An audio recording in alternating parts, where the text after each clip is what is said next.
the island, Reynardo could not help but feel a tinge of guilt. He'd left Lapino behind. He hoped the Mad Rabbit had somehow escaped the Ravens. He hoped they hadn't eaten him. If they had, he hoped they hadn't eaten him alive. Why had he chosen the Sky Ripper? Reynardo never made plans that required constant vigilance. He was a hero. He didn't think too much. He just went with his gut and hoped it all worked out. The Sky Ripper was a long shot. He'd have to devote himself to it. No side journeys, no rescuing old friends. That was against his nature. Could he stick with it?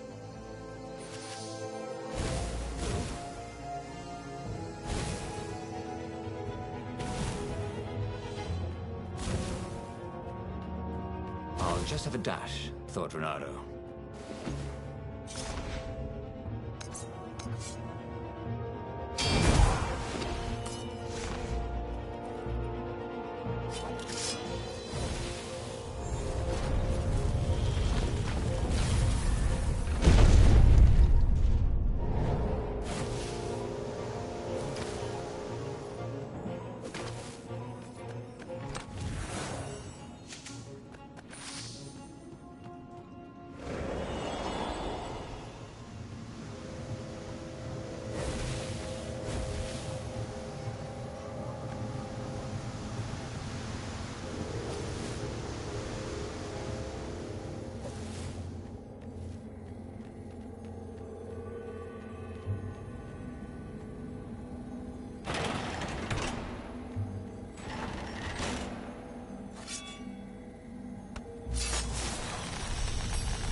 There was a pleasant breeze coming through that door. Had it been closed before?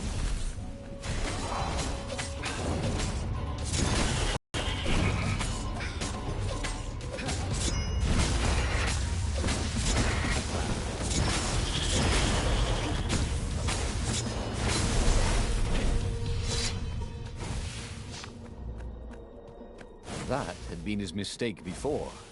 Thinking he could win a battle of wills with an ancient evil all by himself. He had to be cleverer than that. Or braver. Or something.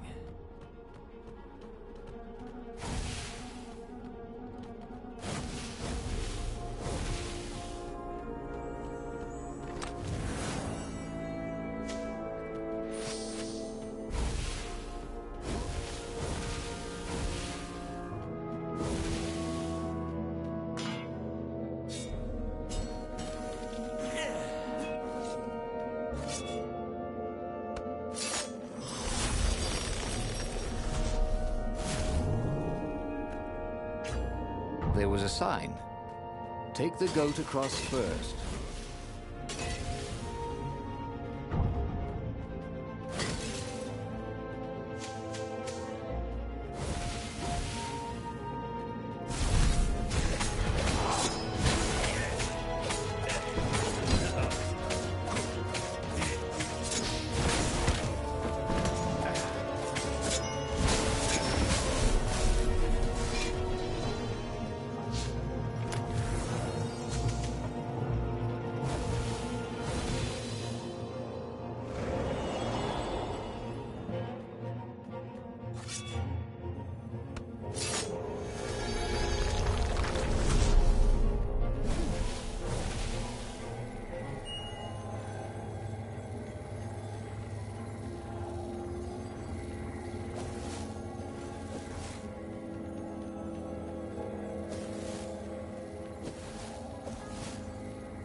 to bury him in a bucket. Actually, several buckets.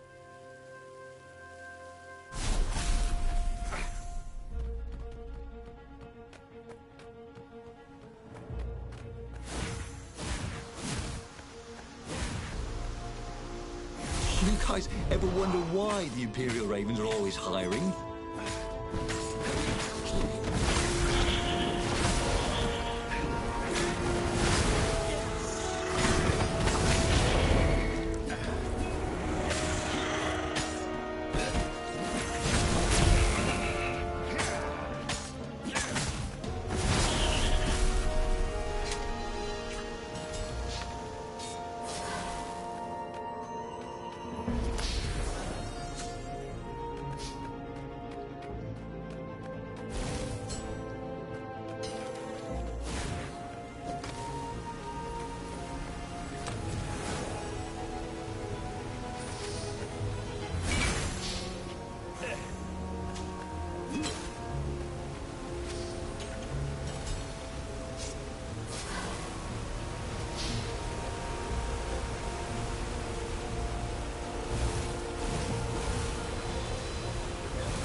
There it was.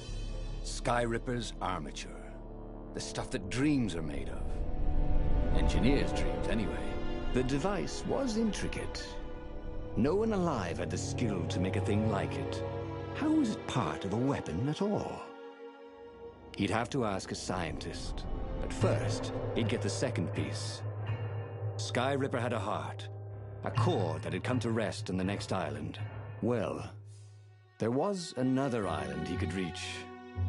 Zenobia had just invaded it with her father's Raven battalions.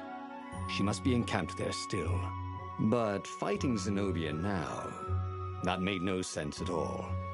He'd already sacrificed one friend to get this armature, was it? He didn't need to hurry to face her. She would find him. It was a no-brainer. He'd sacrificed his old friend Lapino to get the armature.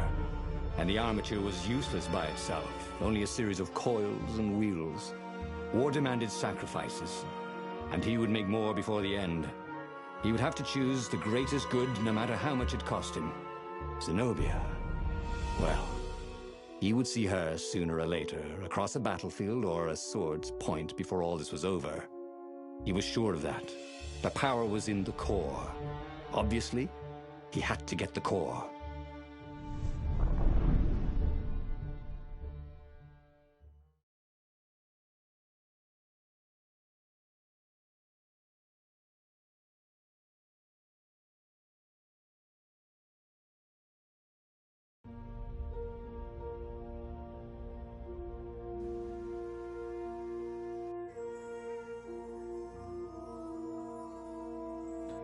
Doubt sunk in before he was even out of sight of the Farfarer. Why had he chosen the Skyripper? It was the sort of path he'd always avoided. The path of responsibility, of seriousness. Had he grown up?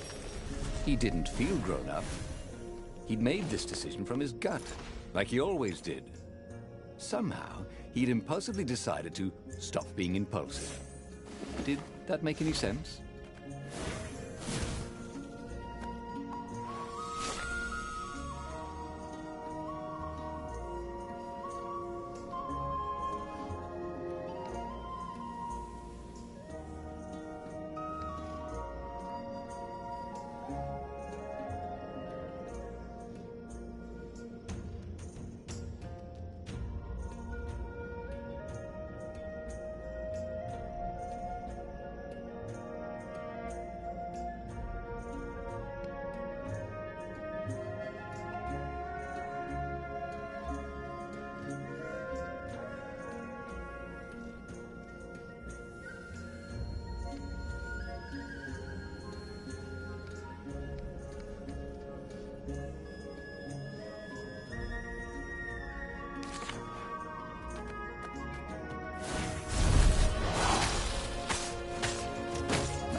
yelling, Oh yeah, that's how we do it.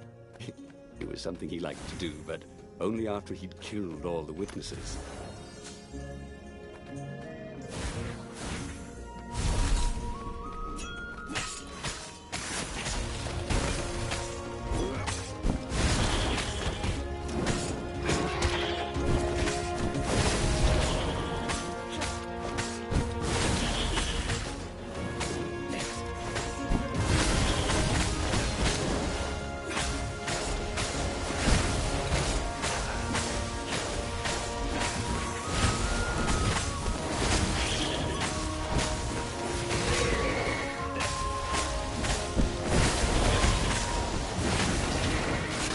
Bernardo felt a breeze through his armor.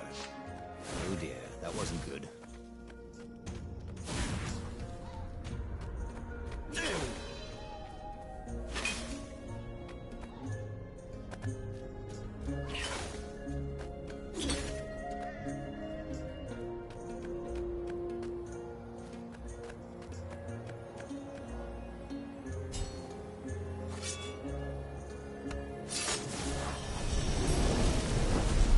Or I could go that way, he thought.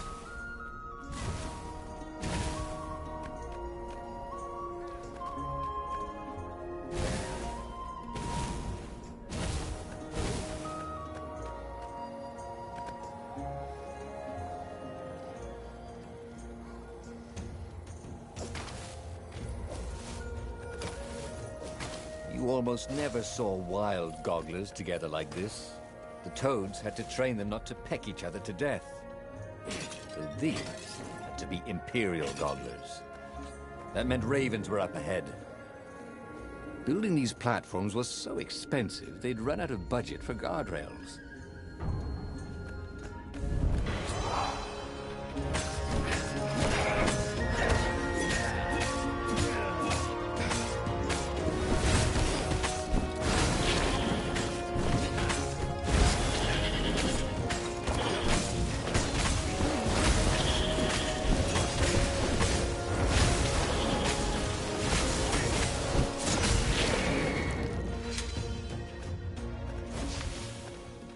How could you convince a firewall you're its friend?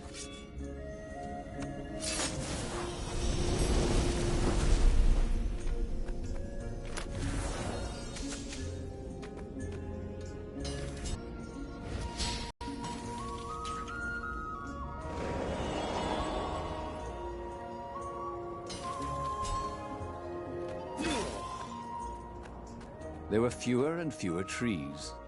There were only these huge crystalline growths. Had those been here before?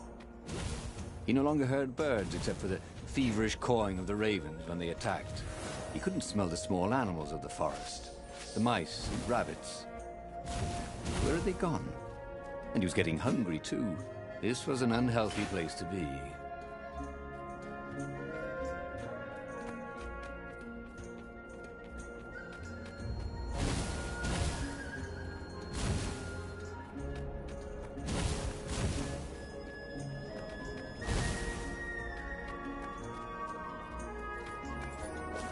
Bernardo wondered idly if people who had built these poles had really, really long tentacles.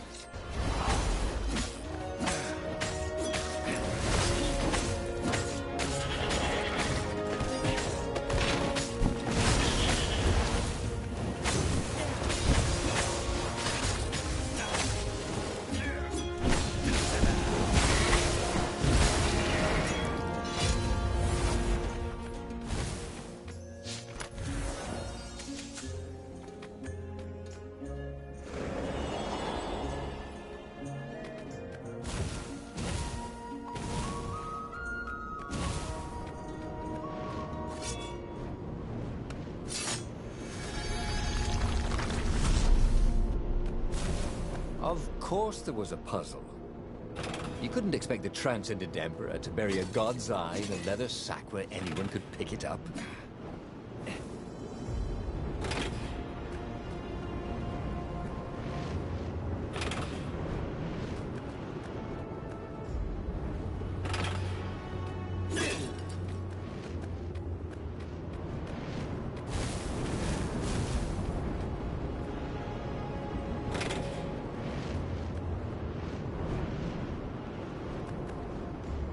Give me a lever, said Archimedes, and I shall open a gate.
The 20-sided core made him feel physically sick.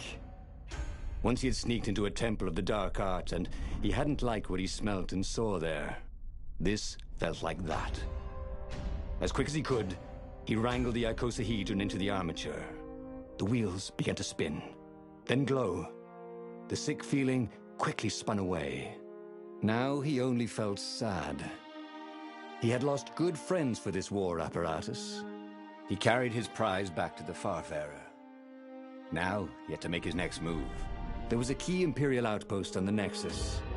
If this really was some sort of super weapon, he could use it to wreak havoc on the enemy. And if it wasn't, well, better to know that before the final battle. But maybe he should show it to some scientists first. There was an observatory on the Nexus. Maybe he should go there before he fired it.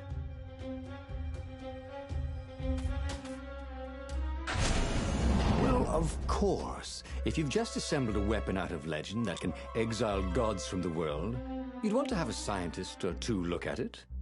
And even if they disagreed and he had time, he could ask Calaveras himself. Yes, the observatory would be his objective.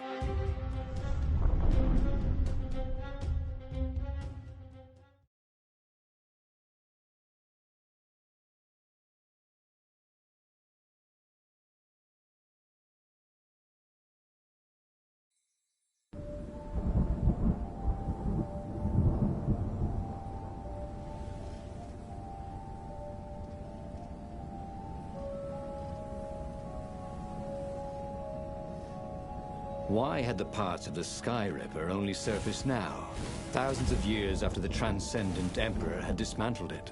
The mad Emperor Isengrim had performed terrible, bloodthirsty rituals to invoke the lost gods. Was that why these ancient artifacts were rising out of the ground? How perfect, then, that the Sky Ripper would reappear to be his destruction.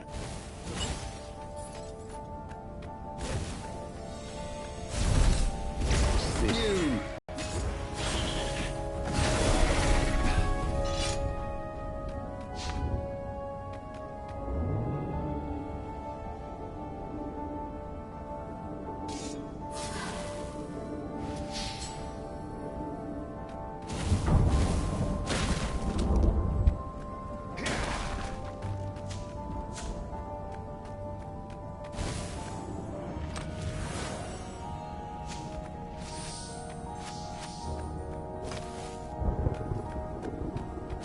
His fault.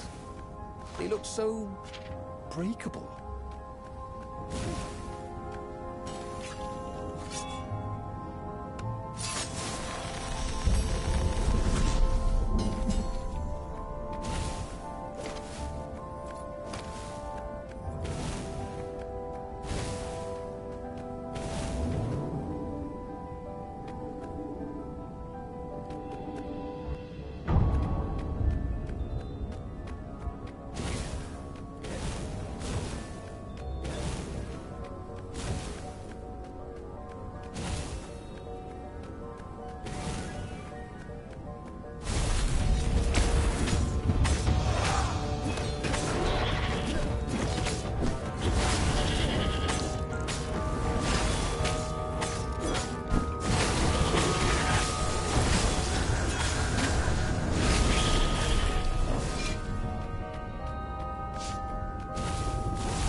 was sort of yanking his own chain, wasn't he?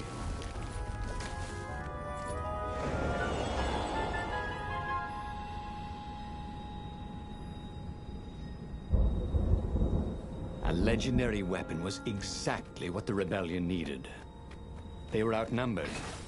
The once kind emperor had become a tyrant. But his ravens stayed loyal, for he fed them his victims, and the other animals were too frightened to rebel. Renato shuddered at what the emperor was trying to do. To bring back the lost gods, the Black Harvest, the Black Sun? No. He would stop that toad, no matter what the risk. What did you do if one of these platforms stalled?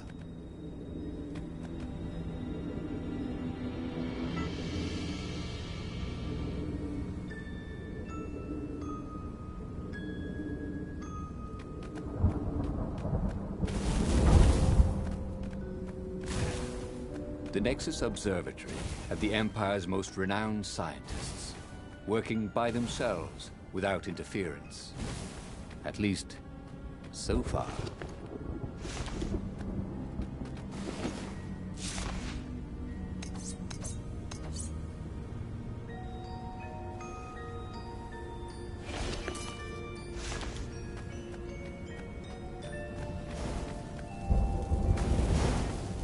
Energy spheres. Easy to dodge, but boy do they sting if you didn't pay attention.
Renato was thrilled. The scientists seemed to think he'd put the Sky Ripper together right. But one toad was worried. Yeah, the Sky Ripper could tear a hole in existence itself. There are invisible strings that tie the universe together. If the Sky Ripper cut one, the hole would widen and widen until our whole existence fell into it. Another toad sighed. Irving still believes in string theory. At least go see Calaveras. Yeah, said the worried toad. He knows more than anyone else has forgotten about the Transcendent Emperor. If anyone could tell him how to use this weapon safely, it would be Calaveras. It was he who had told Renato how to find it in the first place. But maybe he had to give up on using it as a weapon. Maybe he had to go to the secret rebel base and ask the generals there what he could do with a weapon that he dared not use.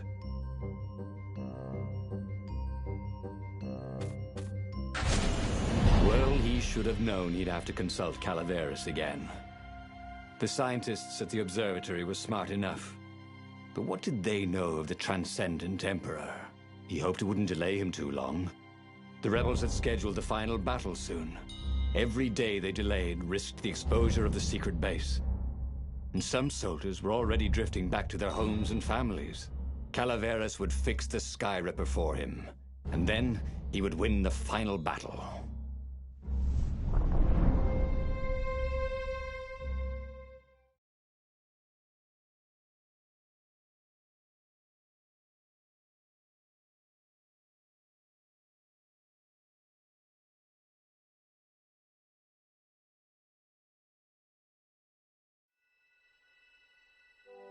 Maybe it was the cold, but after a few steps, Renado's optimism started to slump.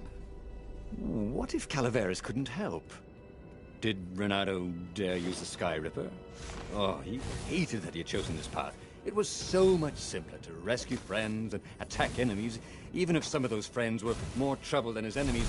Some of those enemies had been friends before and might be lovers. It wasn't all that much simpler. Physics made his brain hurt. That, at least, he was sure of.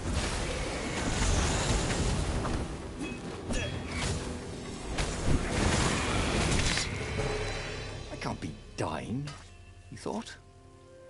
I'm the hero.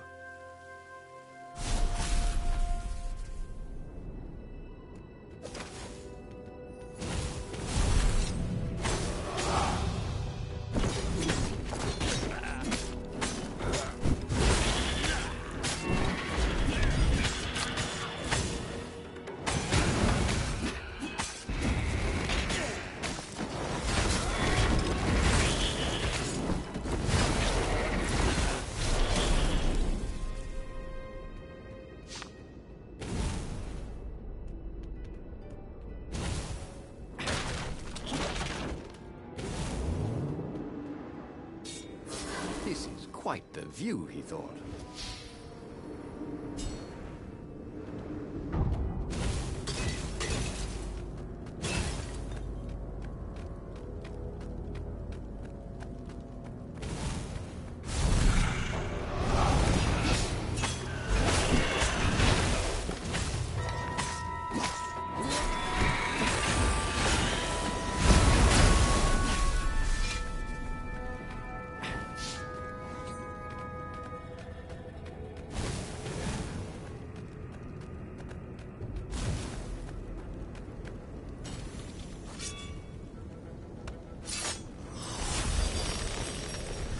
You never knew where the road would take you, thought Renado.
Tried to focus on the now.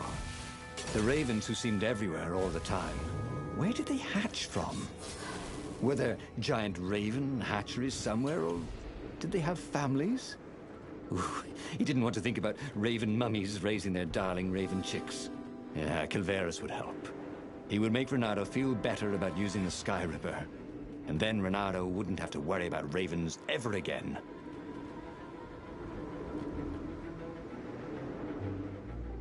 Renado's paws were getting numb. Calaveras really didn't want company, did he?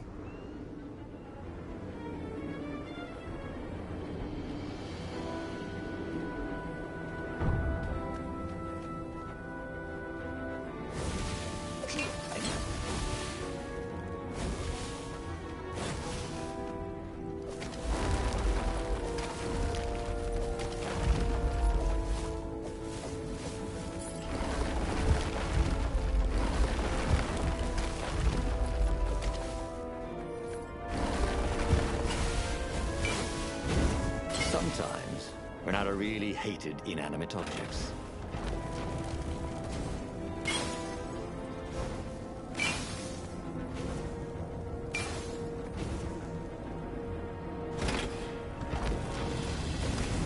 Renato had sacrificed a friend for the Sky Ripper. It would be worth it if he could bring a super weapon to the rebellion, but the scientists had ruined everything.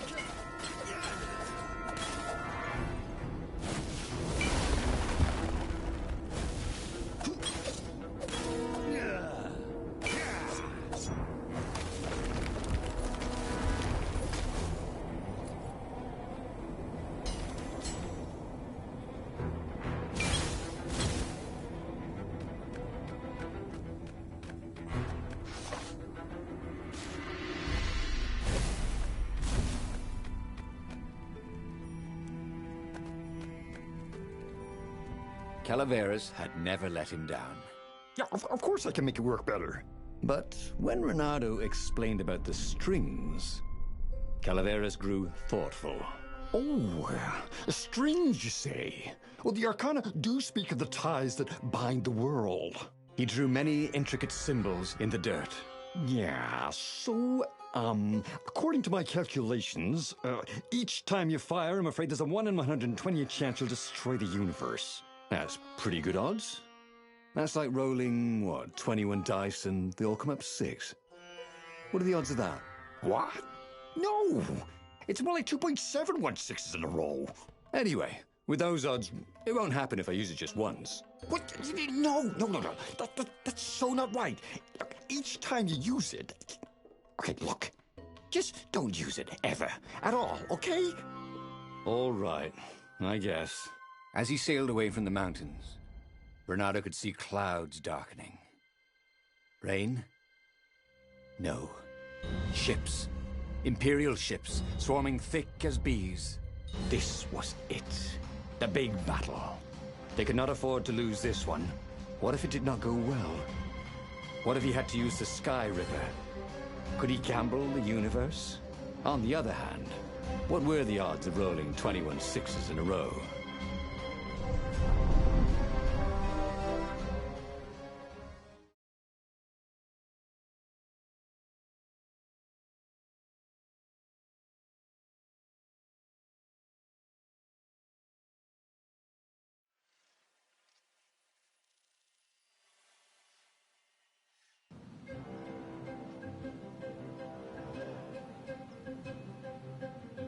The battle was not going spectacularly well. What had the rebels been thinking?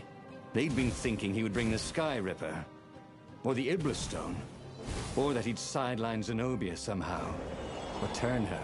Couldn't he use the Sky Ripper just once? After all, if chances were 1 in 128, that meant he'd for sure be okay the first time. They'd get worse each time he used it, but the first time would be okay, right? He wasn't sure that it was right. So he didn't fire the Sky Ripper. He just brought it along, in case. Renato had a feeling that was the back door to something. But what?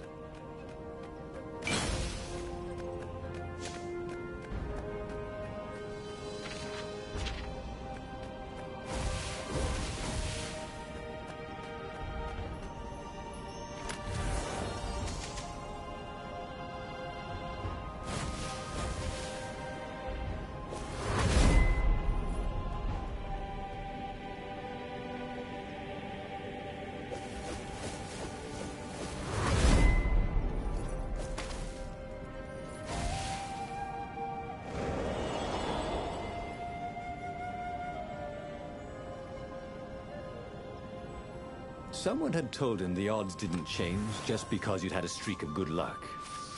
His gut told him that was wrong, though. And he always listened to his gut. On the other hand, 128 chances to win. But one of them, he'd destroy the universe. That seemed a bit serious. Maybe he could defeat the Emperor without firing the Sky Ripper. Maybe he could bluff, but with a real weapon. Like in cards, when you had 3 knaves, but you pretended you had a fizbin. That could work.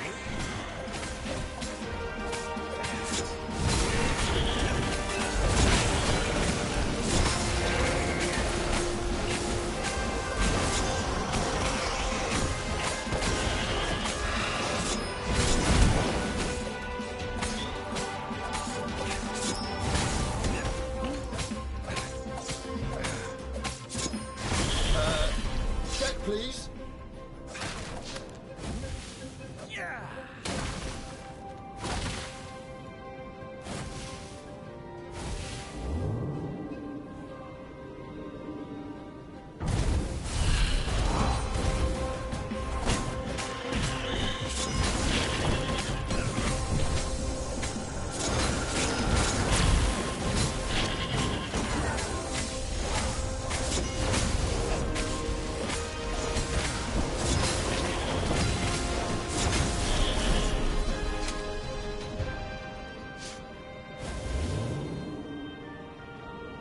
Imagine getting a horse up in one of these things.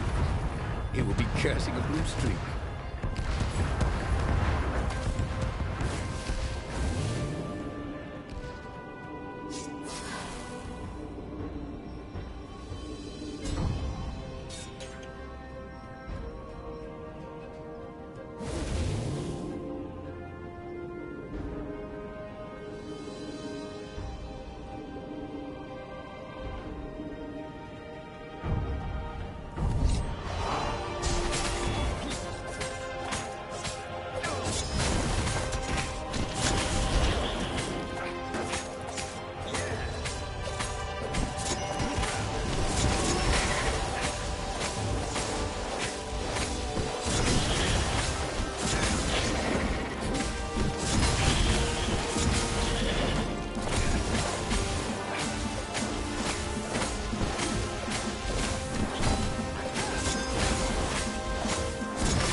He set up the Sky Ripper and let it warm up.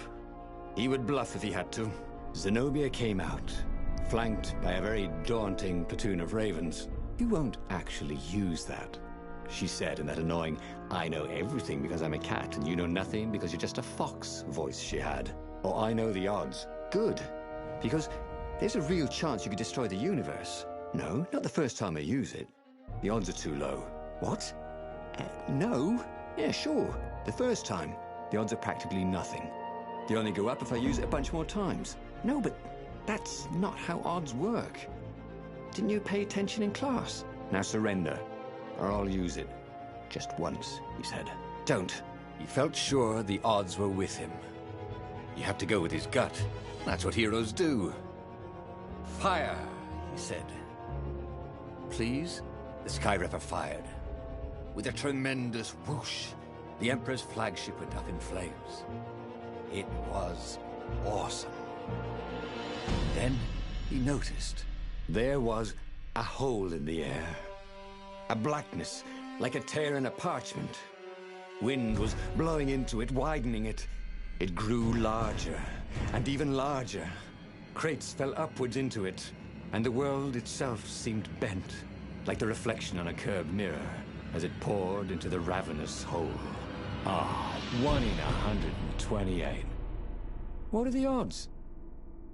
Thought Reynardo, and then everything fell into the hole and was gone. But he'd learned another true thing. The core was powerful, but dangerous if used improperly.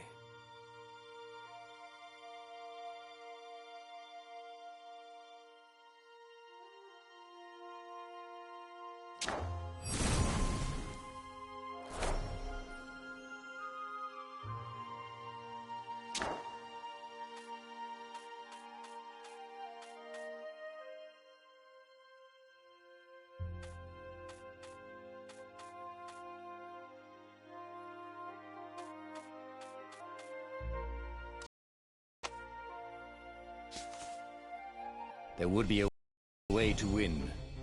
Renato could feel it. He'd have to explore choices he'd never made before he could figure it all out, though. And with that, the book's pages fluttered to the beginning once again. And he fell. The clouds parted over the Isles of Boreas. It was time to choose. The rebellion was in trouble. Ravens were scouting for the secret rebel base. They needed a game changer. Pieces of the Sky Ripper had surfaced. Renato knew that using it could go catastrophically wrong, but he was sure he could figure out how to use it safely. Also, a temple had risen out of empty desert. The Iblis stone was hidden there. It was a dangerous artifact. It could corrupt its user into a bloodthirsty monster. Maybe he could find a way to use it, to take its power without surrendering to its wickedness. On the other hand, his old friend Lapino needed rescuing. Lapino was no game changer, but could Renato really leave an old friend to the Ravens?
Lapino.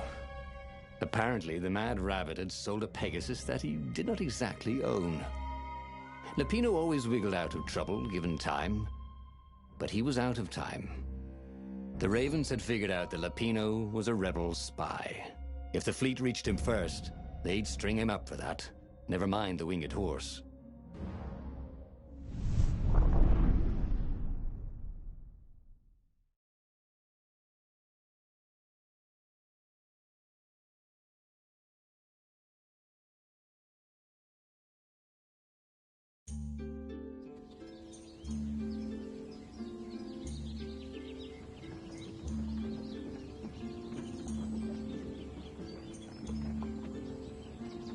Lapino had apparently managed to confuse the judge by arguing that he hadn't actually stolen the winged horse. He'd only sold it. But wait, where was the prison? The village was empty. Had everybody fled the Ravens?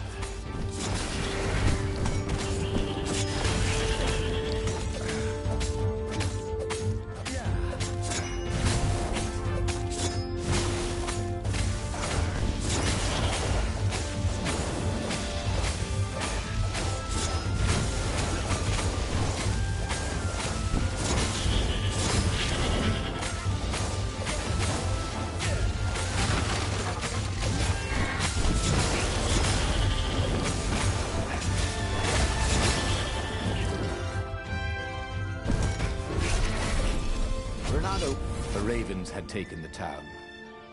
Renato had seen villages emptied like this. All the people taken away to be sacrificed in the Emperor's secret rituals. Renato hoped the people were just hiding. Renato had tried everything. Zenobia had loved him to death. The Sky Ripper had destroyed everything. The Iblis Stone had corrupted everyone who held it. He'd never put much faith in Lapino. But Lapino was all he had left.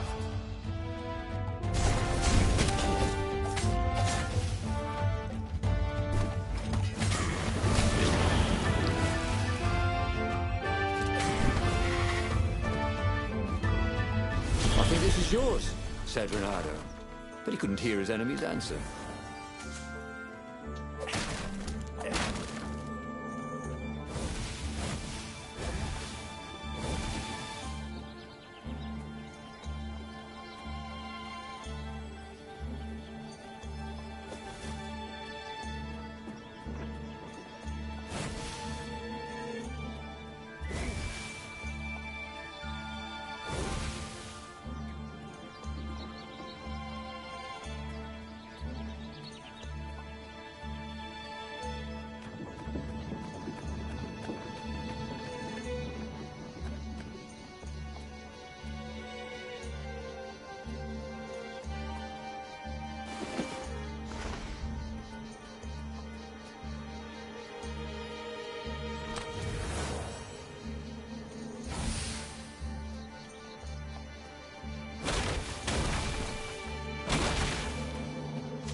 Kinda hoped his mother wasn't watching.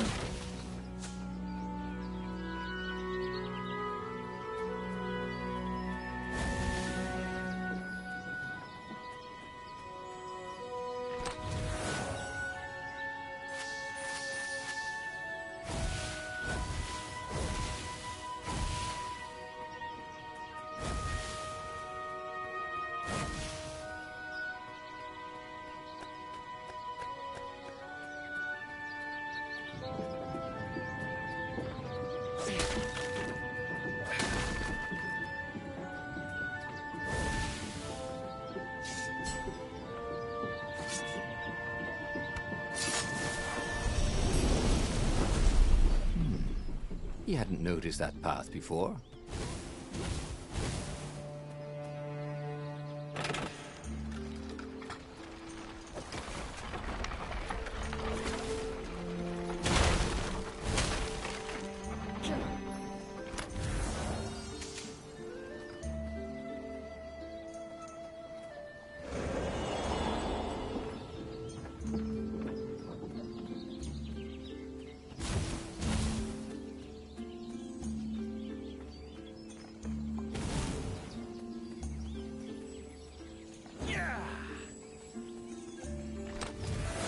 This chest smelled kind of funky. He hoped he didn't get it in his clothes.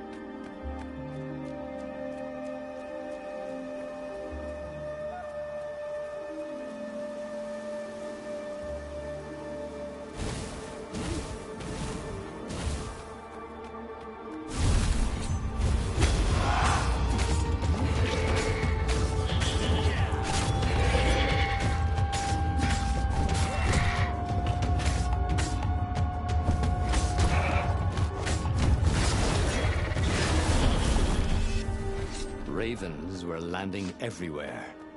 The advance guard. He'd better get moving. If they got to Lupino first, they'd eat him for breakfast. Or a snack. Ravens weren't picky. If they got hungry, they sometimes forgot to interrogate their prisoners. Even top spies like Lupino. Where had the Mad Rabbit got to?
Renata felt uncomfortable around cemeteries. They reminded him of a goth vixen he'd dated for a while.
Dirty and bloody, Renato finally reached Lapino. The rabbit was practicing his shuffle. Renato recognized the cards. It was Lapino's favorite deck. Oh, I thought you were in danger. I am. The ravens are coming. Oh, the prison thing. Right, yeah, we see this guard owed me 53 ducats, so we made a deal. They're very reasonable people, actually, for weasels. Now, I got a brilliant plan to kidnap Zenobia. We capture Zenobia, we find out what she knows, and that's the whole war right there. Easy peasy, lemon squeezy. Capture the Emperor's greatest general, who happened to also be a deadly sorcerer, and, oh, his only daughter? That would be worth it. And it would be nice to see her. He'd always had a soft spot for her. And he felt sure she had one for him. On the other hand, he could still get to the core of the Sky Ripper, even if he couldn't get the whole thing. It must have great power.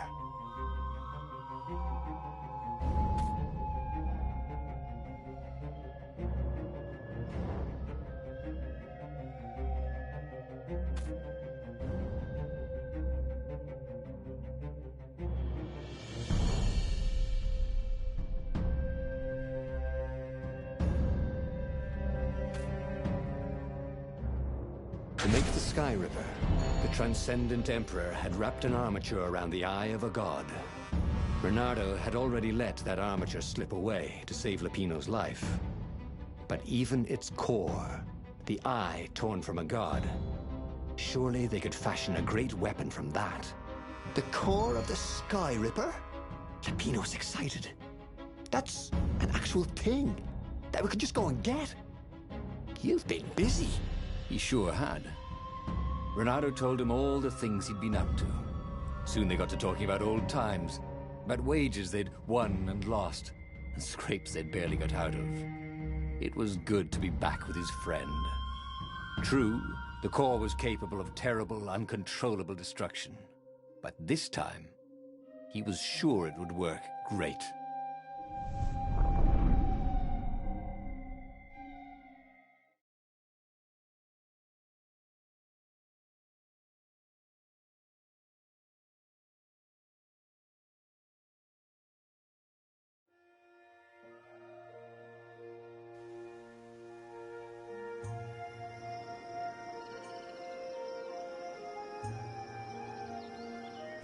It's beautiful here, thought Renato.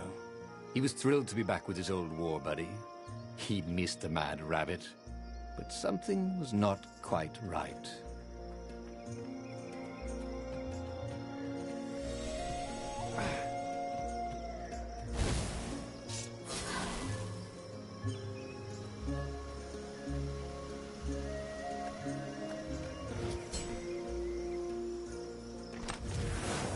This chest was filled with old concert t-shirts, and something useful.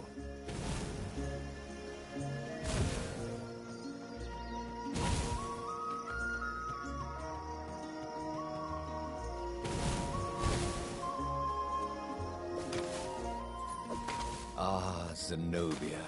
That he knew she still loved him. He wanted to go back to her. But that hadn't worked out, had it? Maybe it was time to find the core of the Sky Ripper.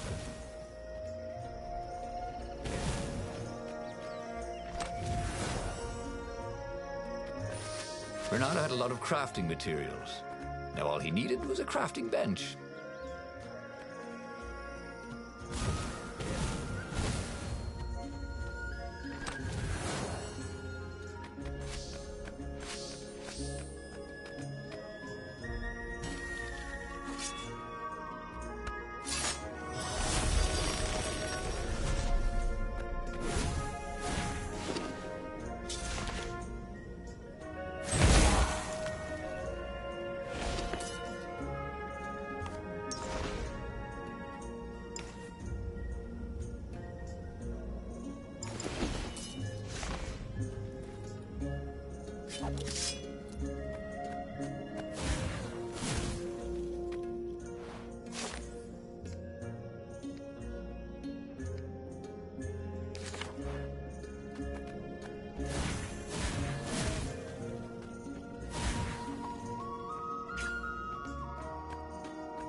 him wave his sword around at home. He guessed he was still compensating for that.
There was something sour in the air.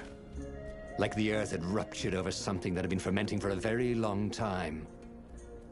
He was practically sure he'd find something useful in one of these things.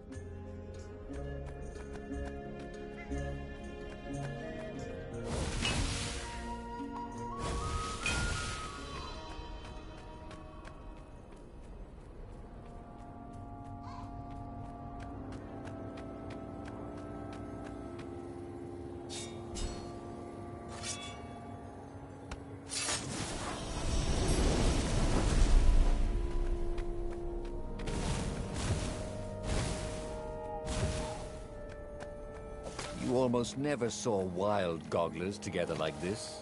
The toads had to train them not to peck each other to death.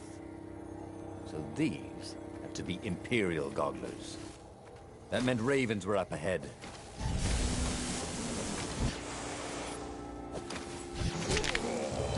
Renato did not feel well. In fact, he felt dead.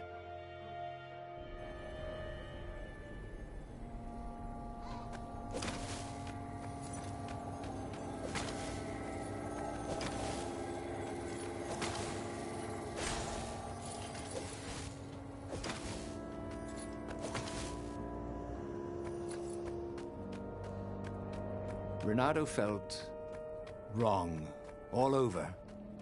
He could feel an almost palpable sickness in the air. And if the land could have tumors, they would look like these monstrous crystals. The forest was quieter than it had been. There were a few birds, if you didn't count the ravens. Renato smelled sick animals and dying ones, but no healthy ones. And getting a bad feeling about this, Renato thought. Maybe Lapina was right. Maybe they should have kidnapped Zenobia instead of coming here. Portals made him a little nervous, like a slide whose other end he couldn't see.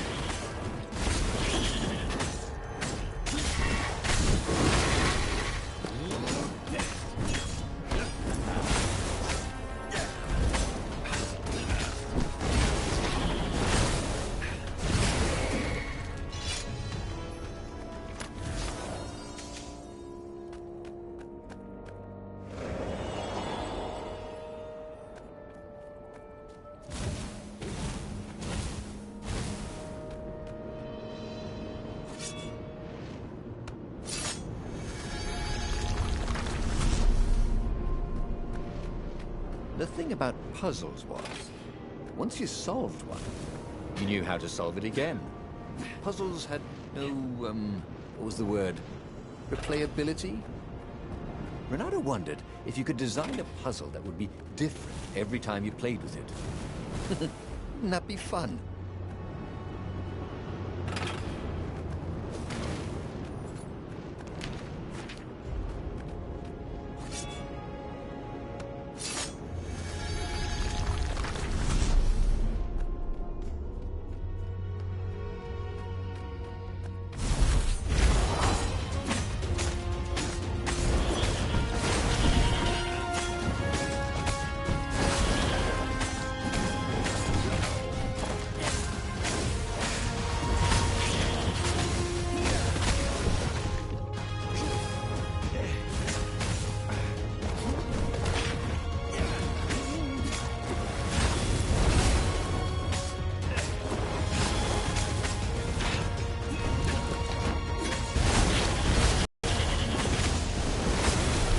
time. Bring more birds.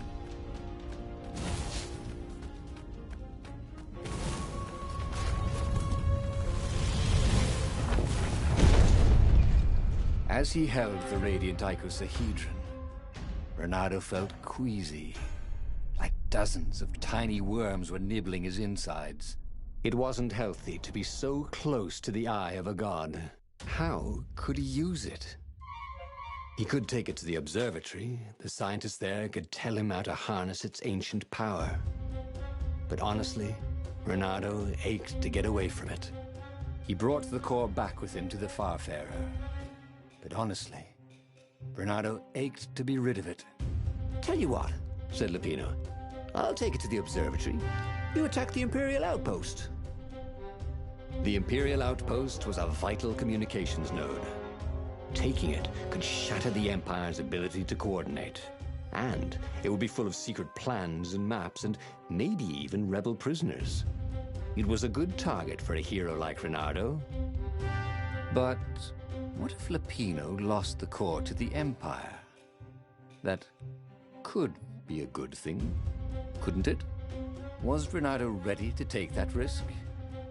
Maybe it was better if he brought the core to the scientists himself.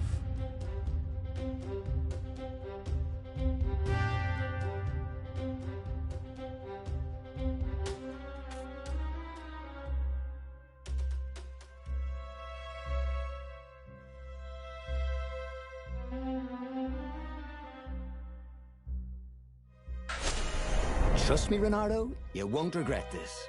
I'll treat the core like it was my own baby daughter.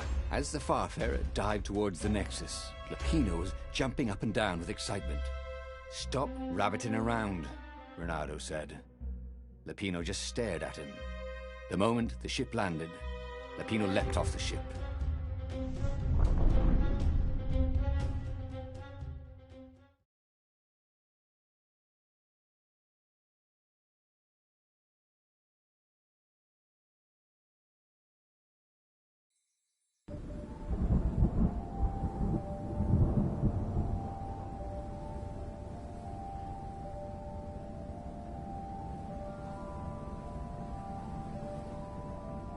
As Lupino vanished into the wilds of the Nexus, Renato vaguely remembered Lupino had a baby daughter, didn't he? And he told her mother he was going out to get some Easter eggs, and he'd never come back. But Renato was relieved not to carry the core anymore. He was already feeling better. And who knows, maybe this time Lupino would get it right. And if Renato could take the outpost, he'd have access to all the Empire's communications in the sector. Right?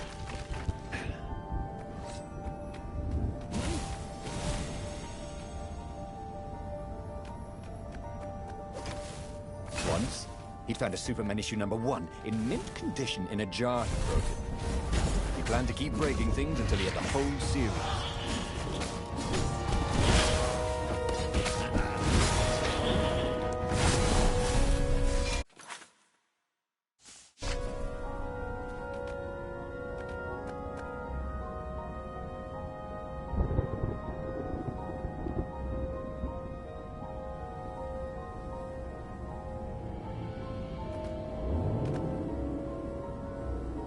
Oh, this really didn't have much in the way of safety features, did it?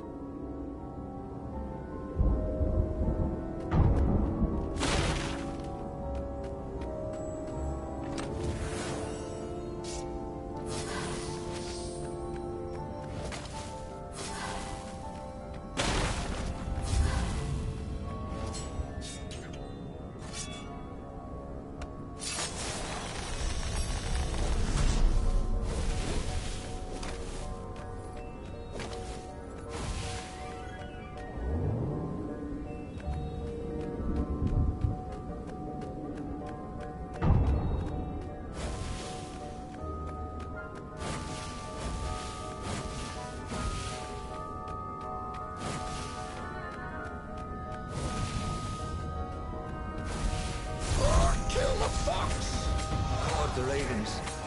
Nobody said they were original.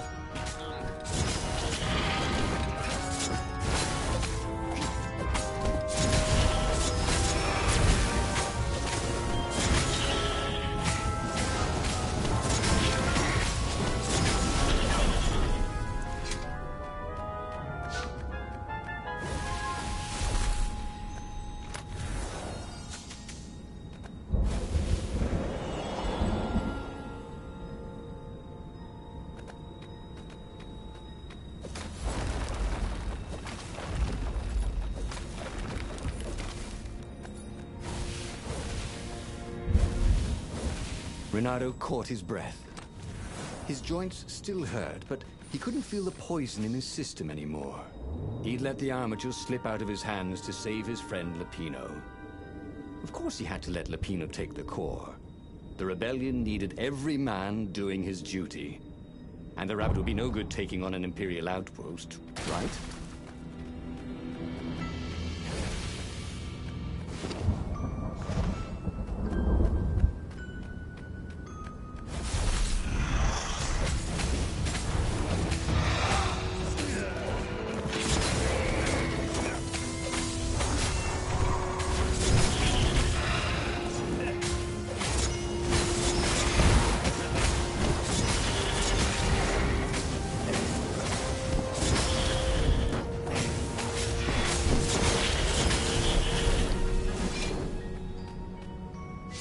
Renato took the outpost with a song in his heart. Soon, he was stuffing his sack with key messages from and to the fleet. Then the Farspeaker Toad chortled a new message. The observatory had been sacked by ravens.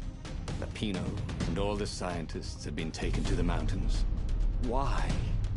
Why had he trusted Lupino again? And now the Empire had the core. Renato hailed the rebel base to warn them. But their Farspeaker didn't crouch back. Was the base under attack too?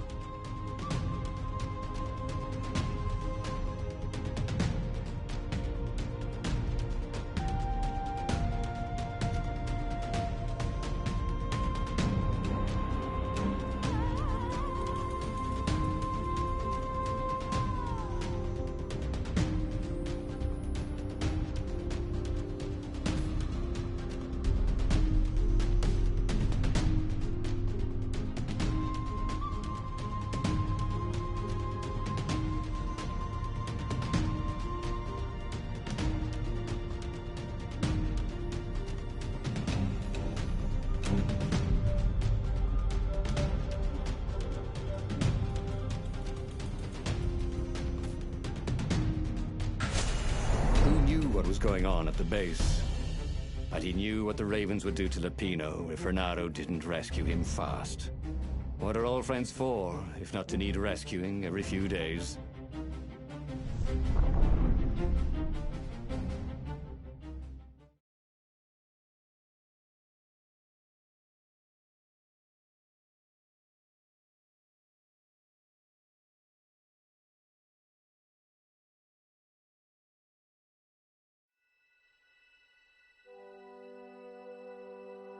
Renato felt a twinge of doubt.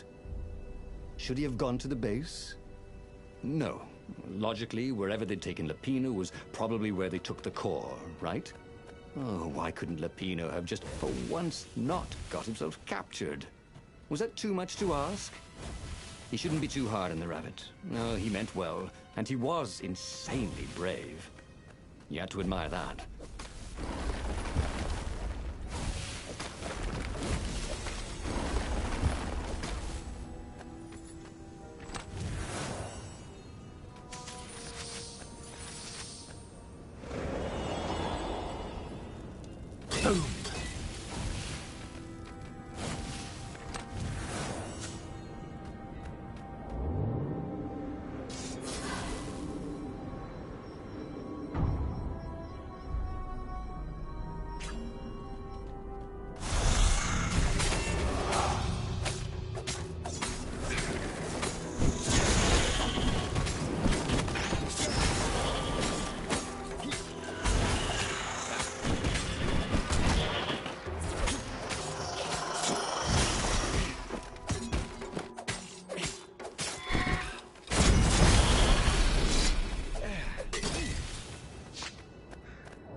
They holding Lupino anyway.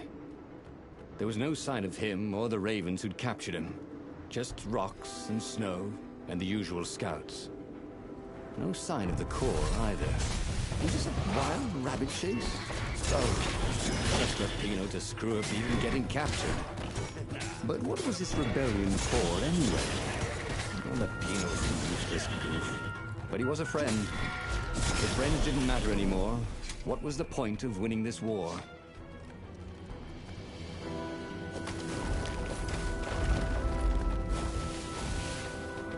Couldn't they have put in an elevator?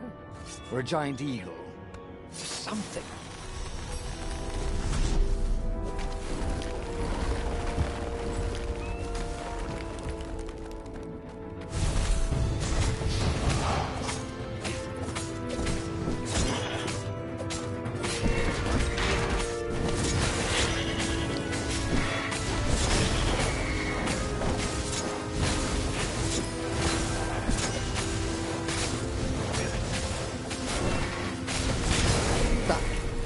We do it, said Renato to himself.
Take a leap of faith, said the inscription.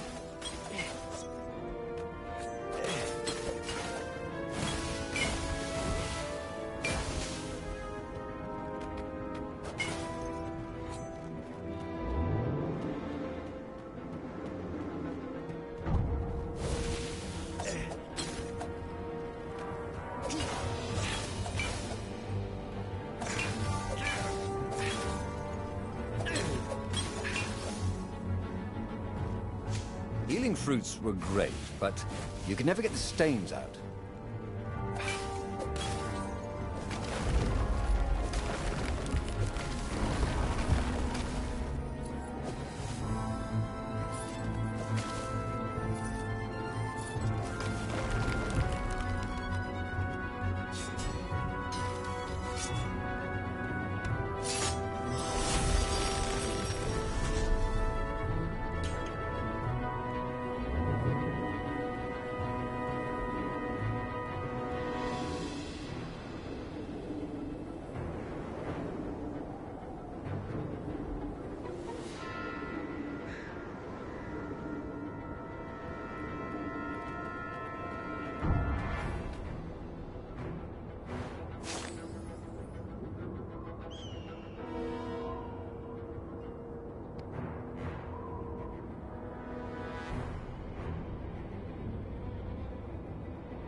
Once again, Renato was dead right.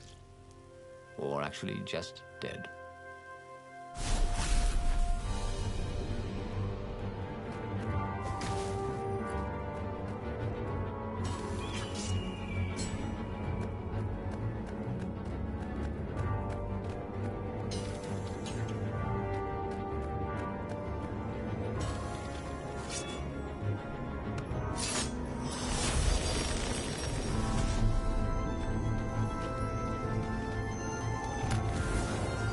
Renato had been to a dungeon once where all the chests had teeth and eyes. It had been a short visit.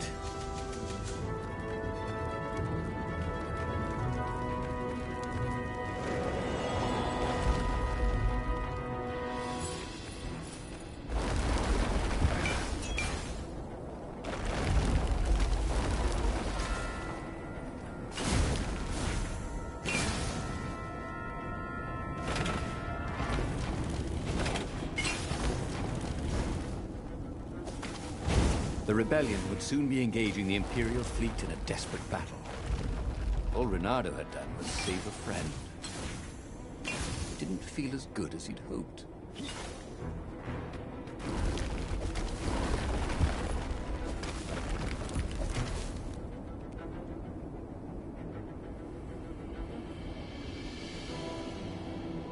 At the end of the mountain path, Renato came to a clearing. There was a campfire, raven feathers, and... oh, Lupino's lucky deck of cards. Well, that wasn't good. Renato hoped Lupino would not try to cheat his captors at cards.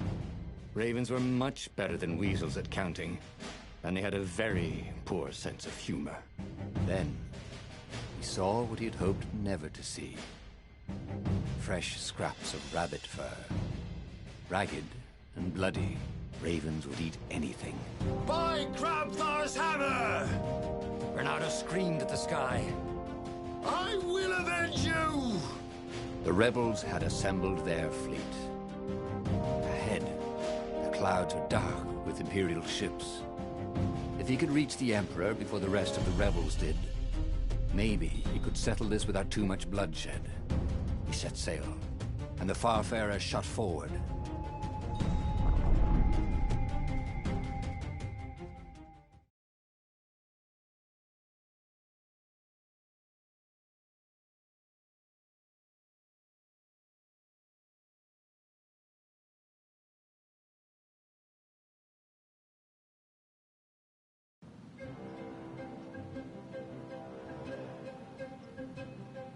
Poor Lupino had never been a great warrior. The mad rabbit was good for a lark and a laugh. And a pint. The thought of ravens eating him made Renato furious. The way they were eating up the land. The way the Emperor was eating up the people with his new, bloodthirsty ways. He would make them all pay.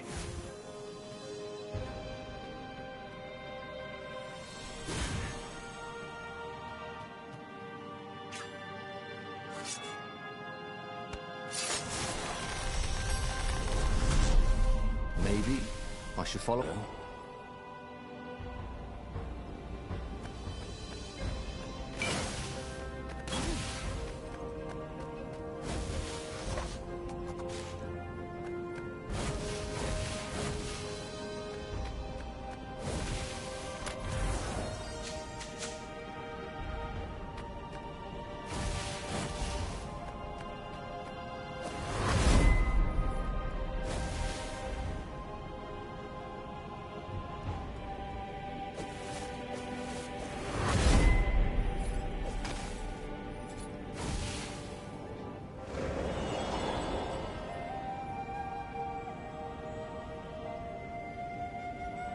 He had given up every objective to save his friend.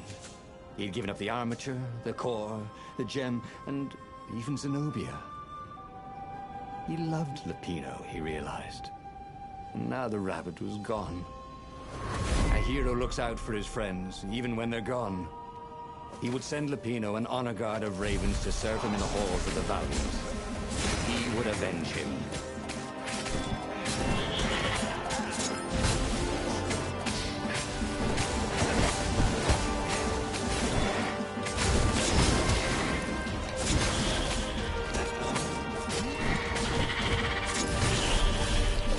Renato felt ready to take on new powers.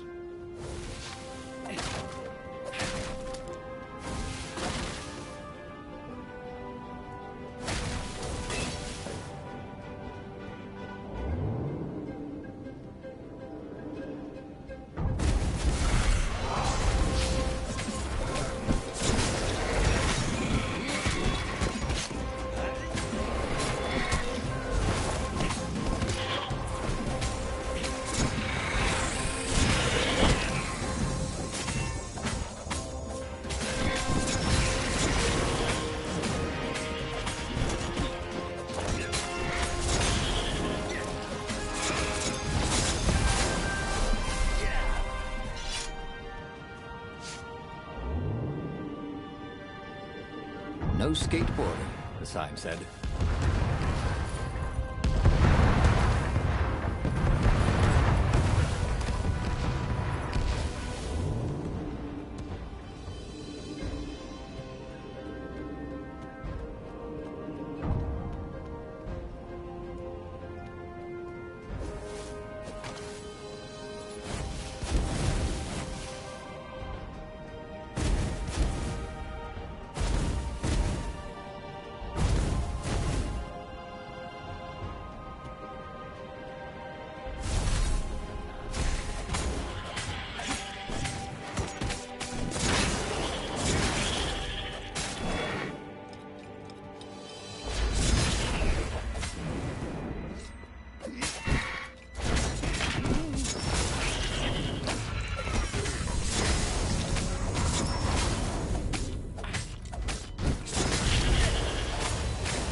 Finally, he reached the Emperor's ship.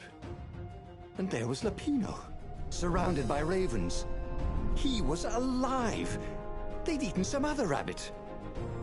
"I'll save you!" he shouted with joy and flung himself at the ravens. "Oh, you shouldn't have," said Lapino when the last raven was down. Renato threw his arms around his best friend. "I had to come. I love you, man. You really, really shouldn't have," said Lapino. And Renato felt a rather sharp pain in his back. As he collapsed, Lapino took the dagger out of Renato's back and wiped it off on Renato's sleeve. "Why, you always have to be the hero. Brave Renato, epic Renato, super sexy Renato, and I'm sick of it. But I loved you." "And you thought I was the idiot," said Lapino as Renato died. He should go back to some of the choices he'd faced before. Maybe there were new paths that had opened up, like those doors he was opening up all over the map that took him to new treasures and around his enemies. But he'd learned another true thing. Lapino was a traitor. Renato had suspected there was something wrong with the mad rabbit, but now he knew there was malice behind his goofiness.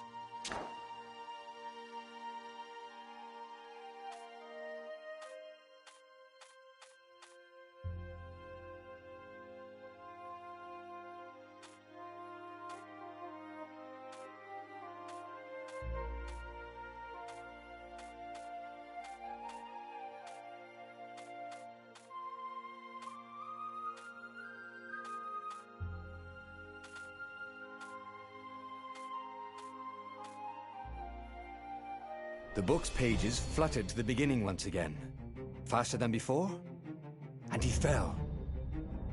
The clouds parted over the Isles of Boreas. It was time to choose. The rebellion was in trouble. Ravens were scouting for the secret rebel base. They needed a game changer. Pieces of the Sky Ripper had surfaced.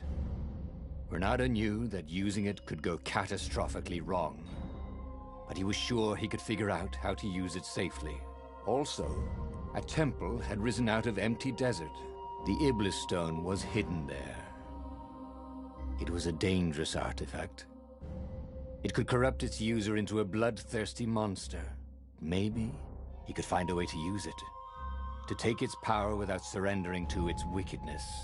And also, his old friend Lapino needed rescuing. Of course, Renato had a pretty strong suspicion that Lapino had betrayed the rebellion, and he had a gut feeling that he needed to use that to his advantage.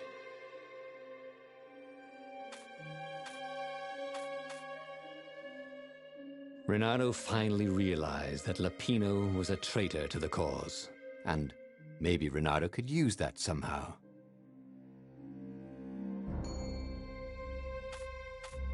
Renato couldn't quite put his paw on when he'd realized Lapino was working for the Empire. He'd never exactly seen Lapino sending coded messages to the palace, but he was sure. The rabbit had been on too many disastrous missions where he was the only survivor, or where he accidentally missed getting on the boat that went down to the abyss in flames. If Renato could prevent Lapino from getting back to the fleet with all the intelligence he'd probably gathered, it might be worth the trip.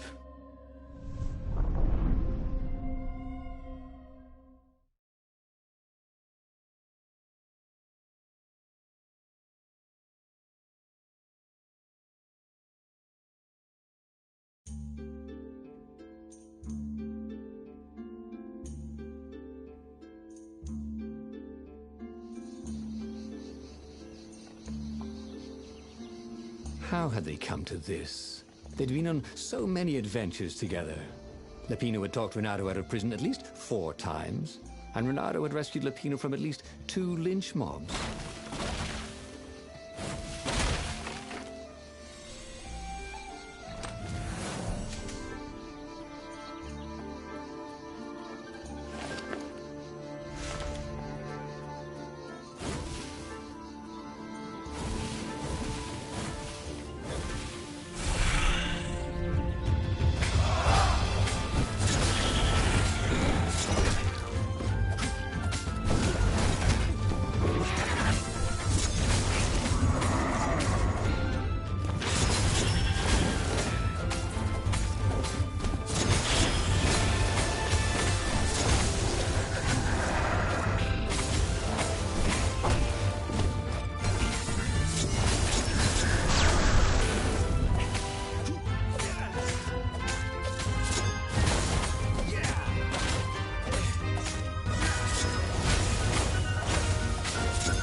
Felt that the rabbit resented him. Lapino was hilarious because he was so down on himself and everyone else. But behind the laughs, he wasn't a happy camper. Ooh, was this payback? Or did the Empire have his little white tail in a vice?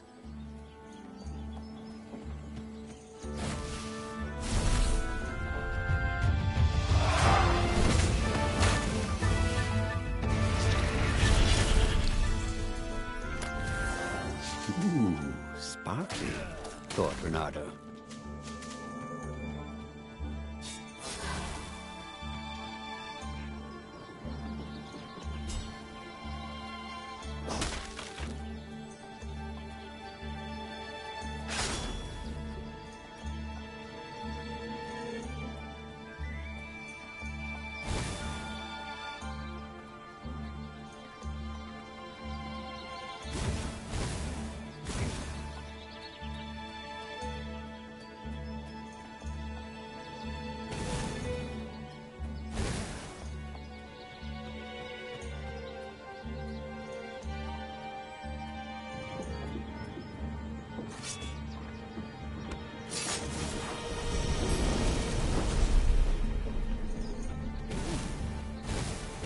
What was behind that door?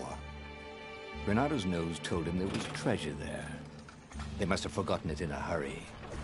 Surely they wouldn't mind if he helped himself to it. After all, he wouldn't even know.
Where was a bard when you needed one? Lapino would betray him. The core was dangerous. And Bernardo had a fleeting idea that the two ideas went together somehow. And then it was gone again. Ah, damn ideas. They never stuck around when you needed them.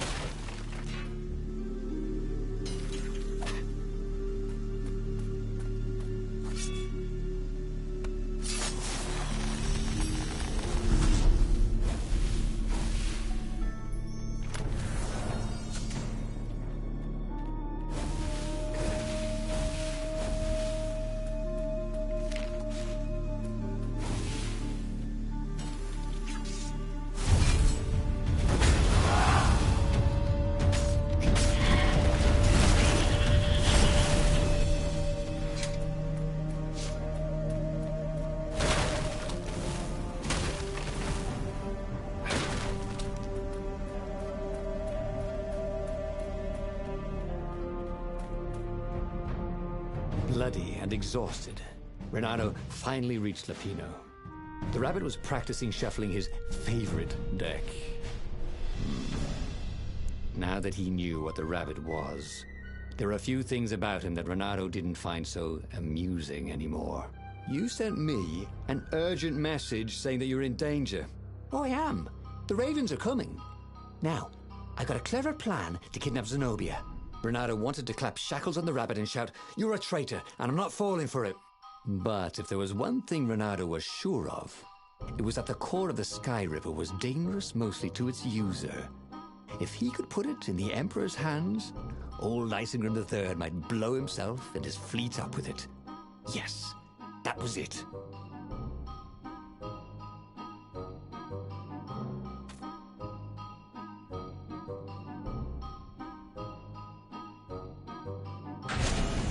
Renato felt like a real hero, brave and smart.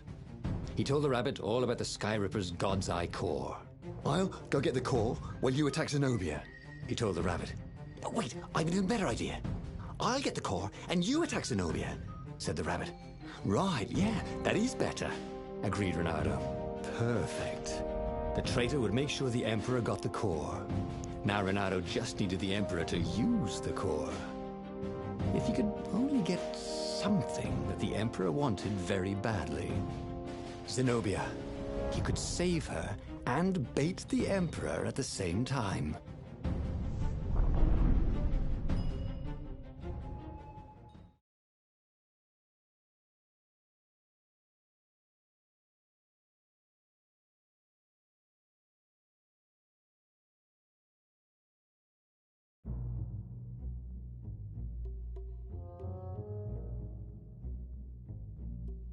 Right. Now, all Renato had to do was fight his way through Zenobia's invading troops, sneak onto her ship and into her bedroom, and kidnap her without any of her dozens of guards alerting her.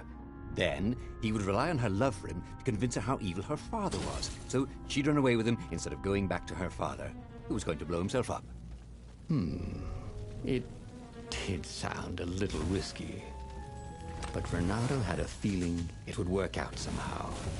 It always did.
gogglers.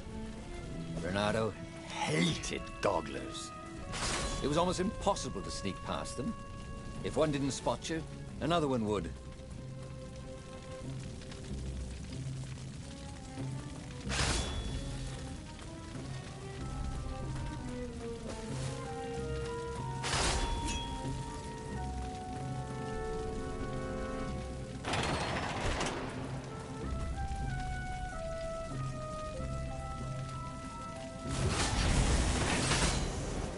Anyone ever tell you have a lovely eye? No?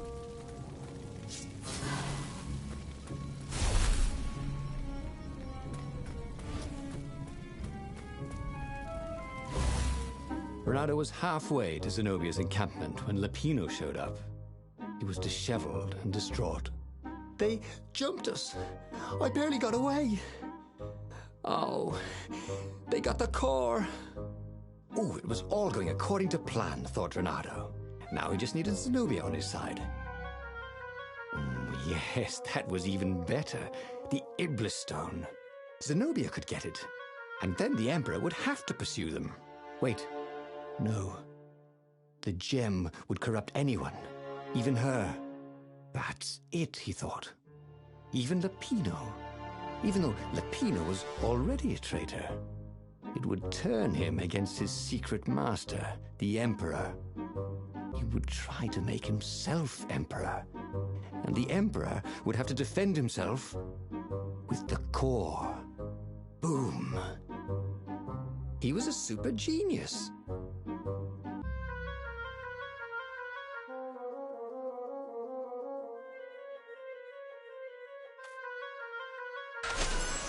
This is terrible, Renato told the rabbit. If only I had gone for the Iblis Stone. But now it's lost in enemy territory. He handed Lapino a map. It gives the bearer so much power. We can only hope the Emperor never finds it. What was that? Said Lapino. I think someone's following us. I didn't hear anything. Rabbit ears. You go on ahead. I'll check it out. And with that, Lapino hopped off with the map.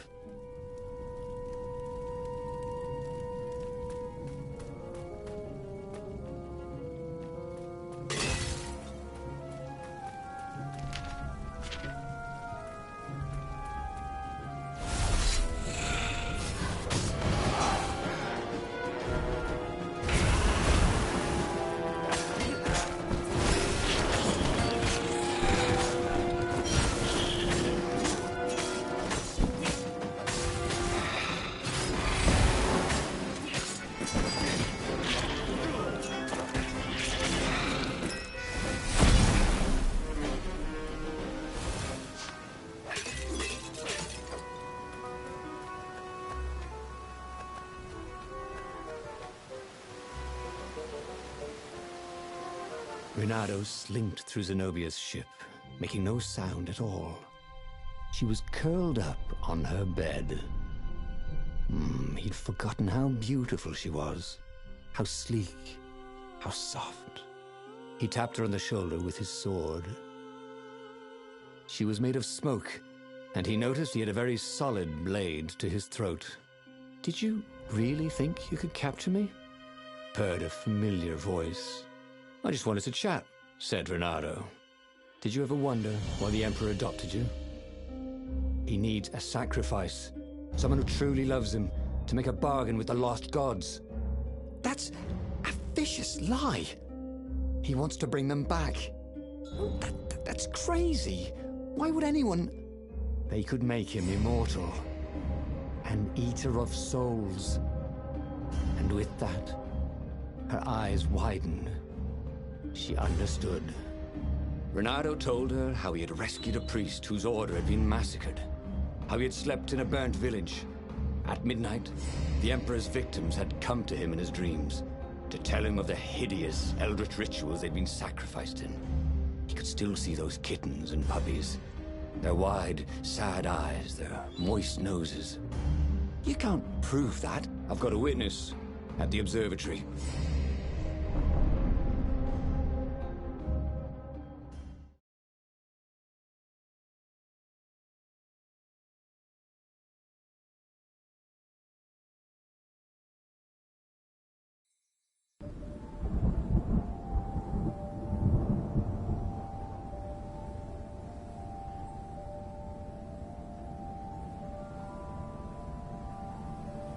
He couldn't tell her, not yet, why he was really here.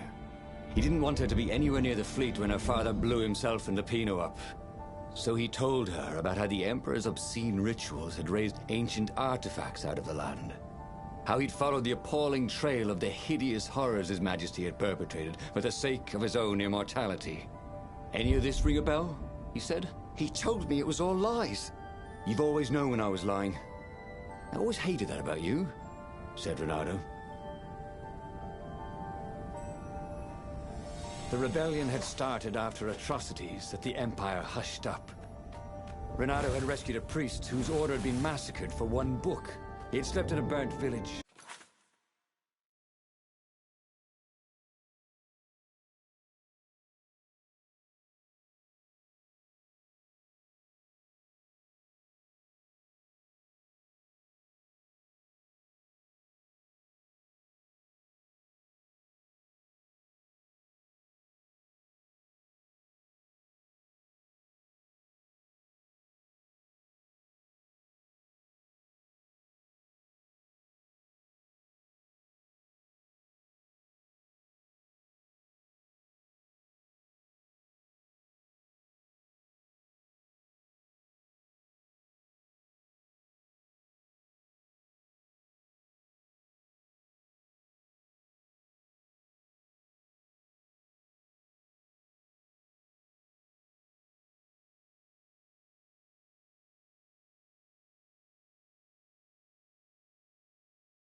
Dead kittens and puppies had come to tell him what the Emperor had done to them.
Don't you think I'd know if my father started practicing black magic?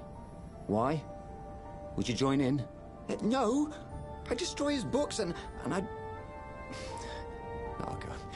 Okay, you're not completely wrong. They've resurrected one of his victims. Well, look, I mean, look, it's not exactly alive, but it can talk. A true witness, she said.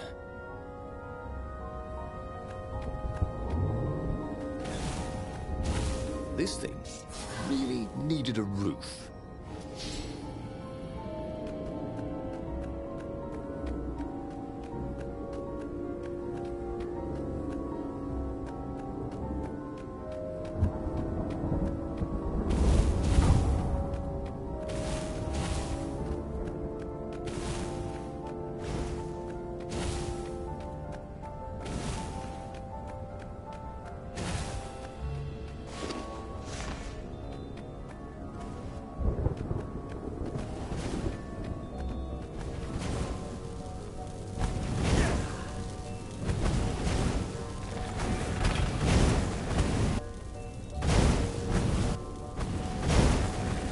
Energy cannons.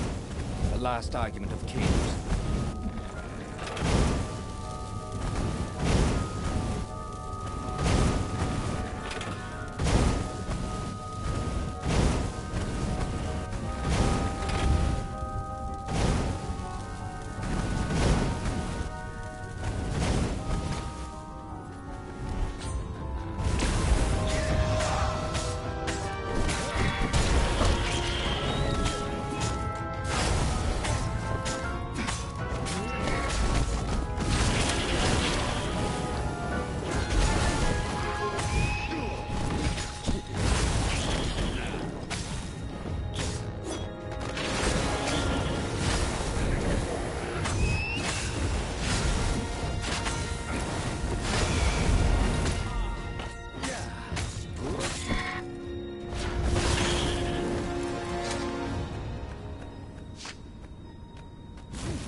Renata could feel his wounds closing.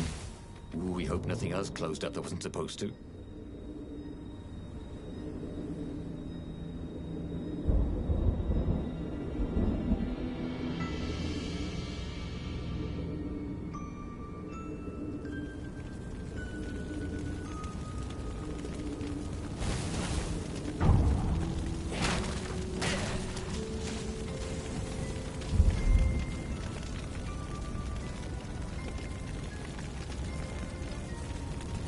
The observatory was a burning hulk.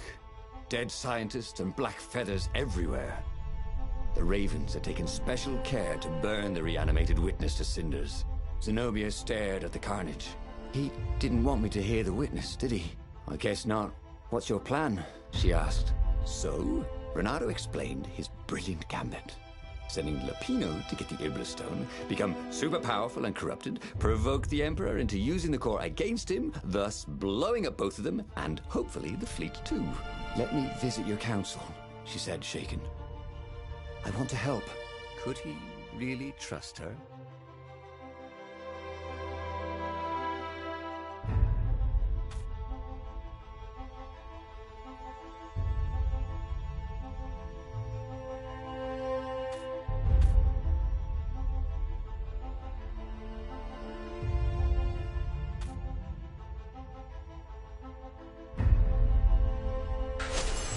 He'd done it. He'd made Zenobia see how evil her father really was. He wished she didn't feel this urge to join in the rebellion. After all, he'd taken care of the Emperor, right? Yeah, but she'd always been conscientious like that. She told him she had to go somewhere first. So Renato gave her the location of the secret base, and they agreed to meet in the ruins. He had a very good feeling about this.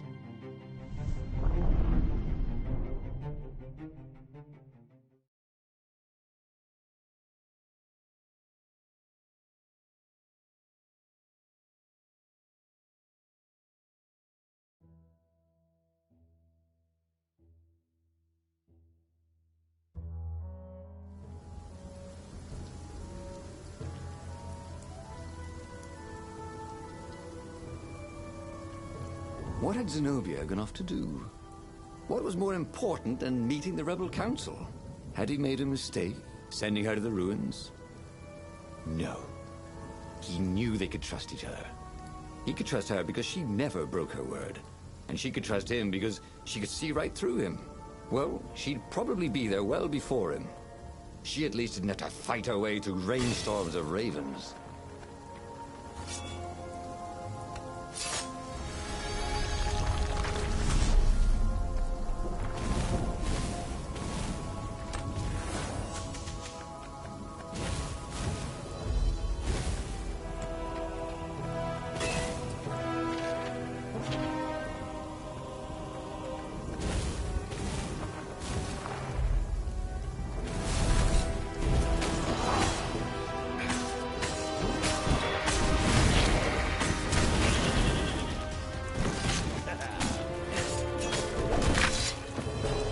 Slippy's hit, he thought.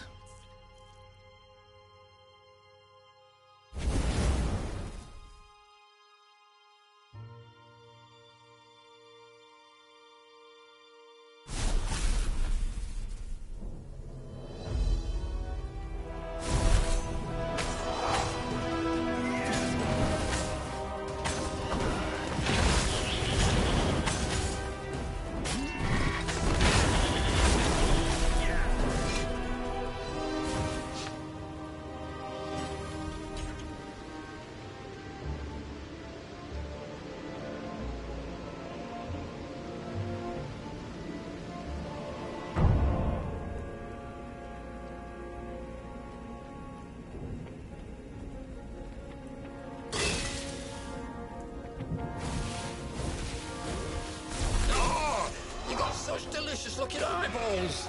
Caught the lead, Raven. Thank you, I think, said Renato. It never hurt to be polite.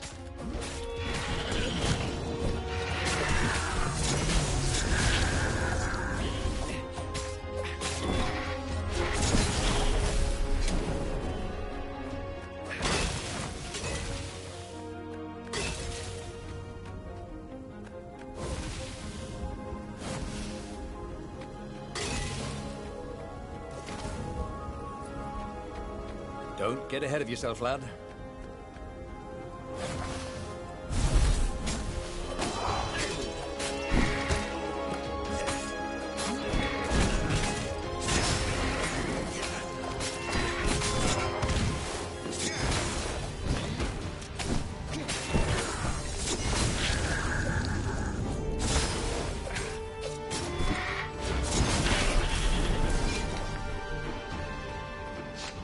As he came around the bend, there was Lupino, unconscious on the side of the path.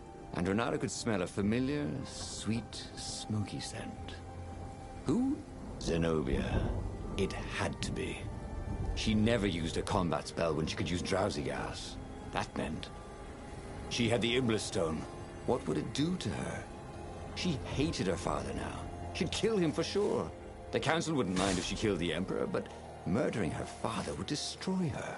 He had to get to whatever ledge she was on and talk her down from it. Sleep tight, thought Renato.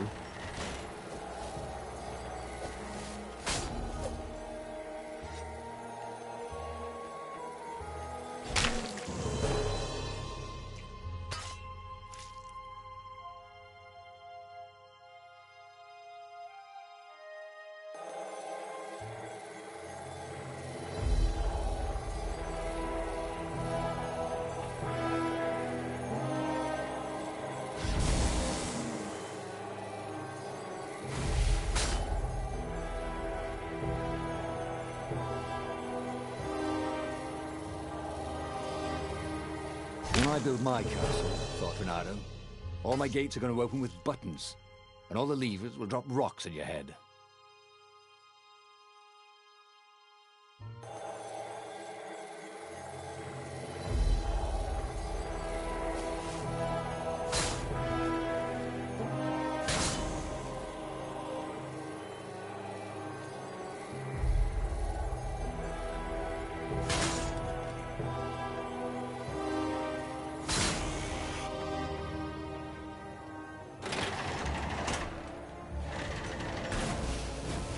Long stairs. So he was close to the rebel base. Nothing was on fire. So far, so good.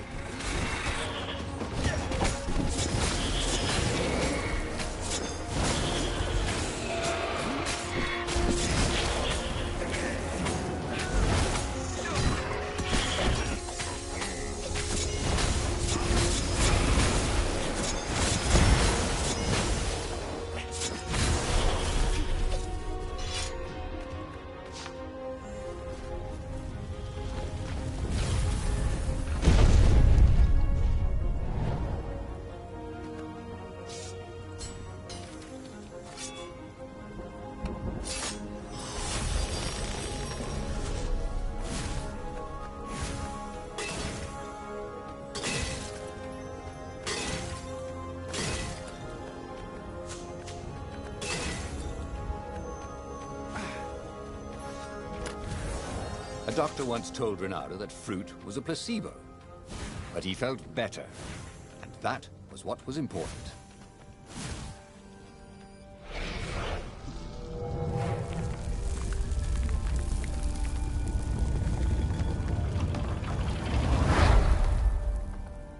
Everyone in the council chamber was dead. Zenobia stood shivering in the courtyard, drenched in blood. Why? He managed. They started arguing with me. I lost my temper and I wanted their blood. Well, not me. The stone did. Why did you take it from Lupino? I had a plan. You had a stupid plan, she said. I'm going to go kill my father now. No, you can't. You'll just take his place. You'll become worse than him. Get out of my way, or I'll kill you too.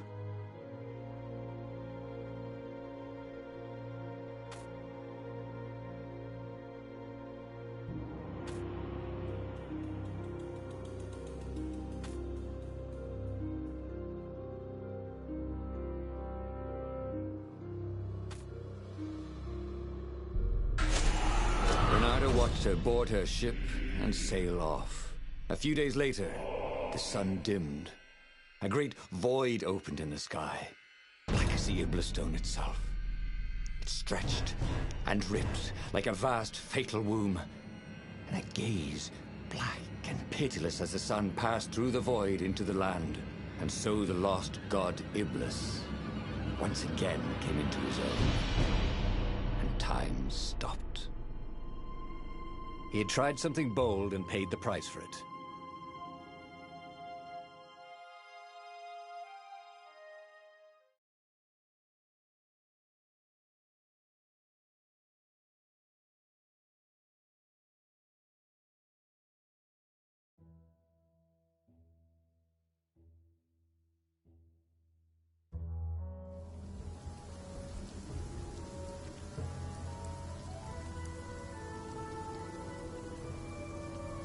What had Zenobia gone off to do?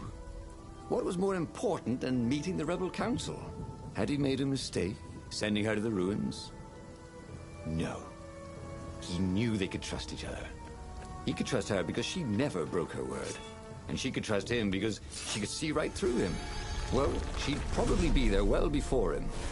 She at least didn't have to fight her way through rainstorms of ravens.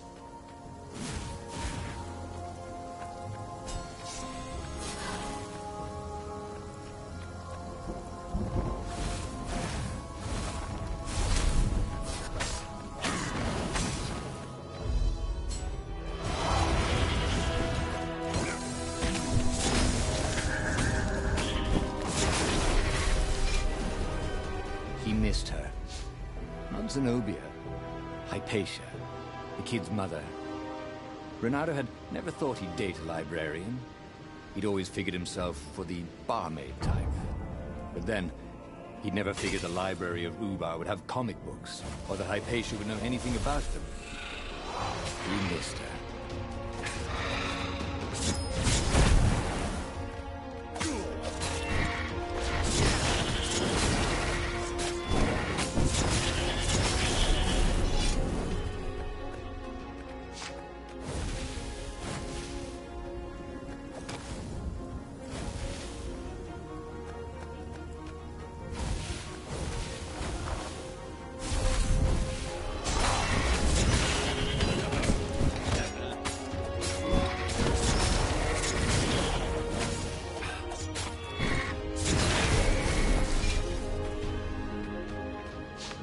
As he came around the bend, there was Lupino, unconscious on the side of the path. And Renato could smell a familiar, sweet, smoky scent. Who? Zenobia. It had to be. She never used a combat spell when she could use drowsy gas. That meant she had the Iblis Stone. What would it do to her? She hated her father now. She'd kill him for sure. The council wouldn't mind if she killed the Emperor, but murdering her father would destroy her. He had to get to whatever ledge she was on and talk her down from it.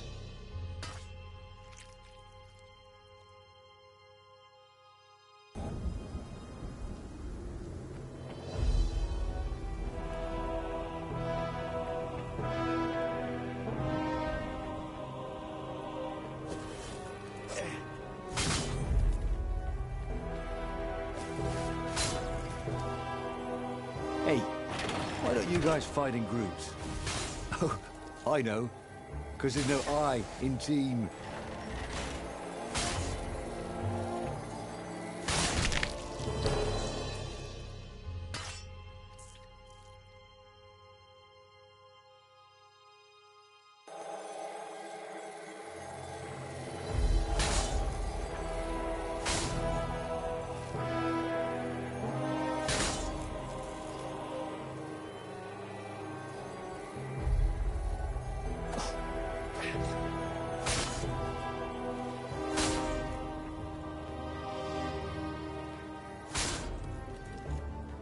Open, says me.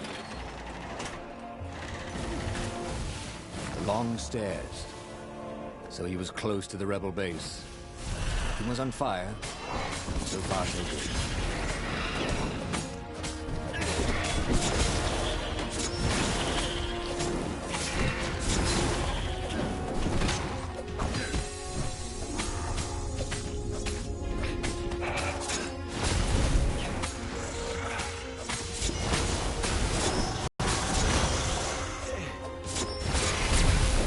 Renato checked to make sure his sword was still working. Yep.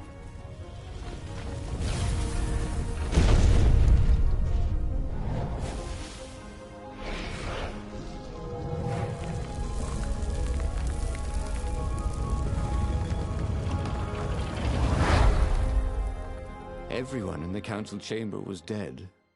Zenobia stood shivering in the courtyard, drenched in blood. Why? He managed. They started arguing with me. I lost my temper and I wanted their blood. Well, not me. The stone did. Why did you take it from Lupino? I had a plan. You had a stupid plan, she said. I'm going to go kill my father now. No, You can't. You'll just take his place. You'll become worse than him. Get out of my way, or I'll kill you too.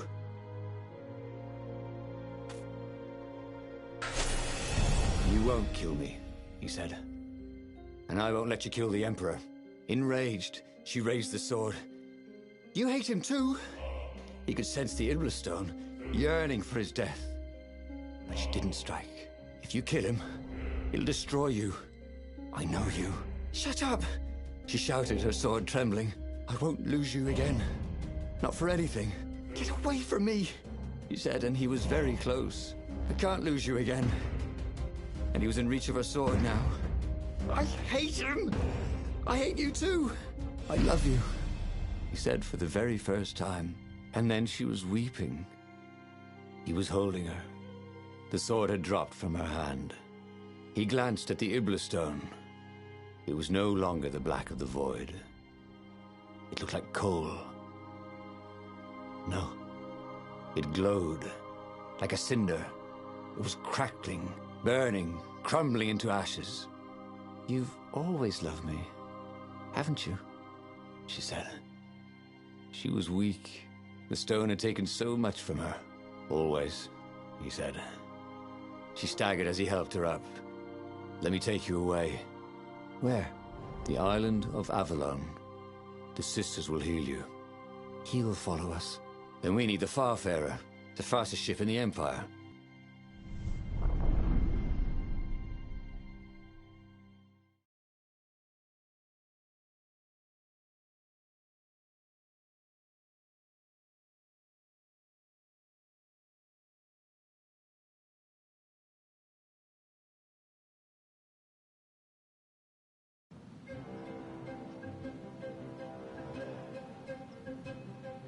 The Empire had seized his ship.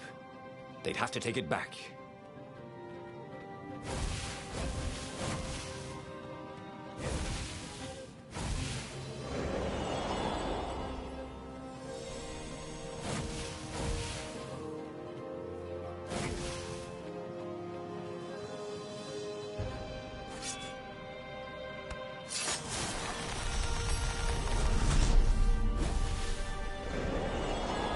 There it was again. The back door to the portal that went to the center of the fleet.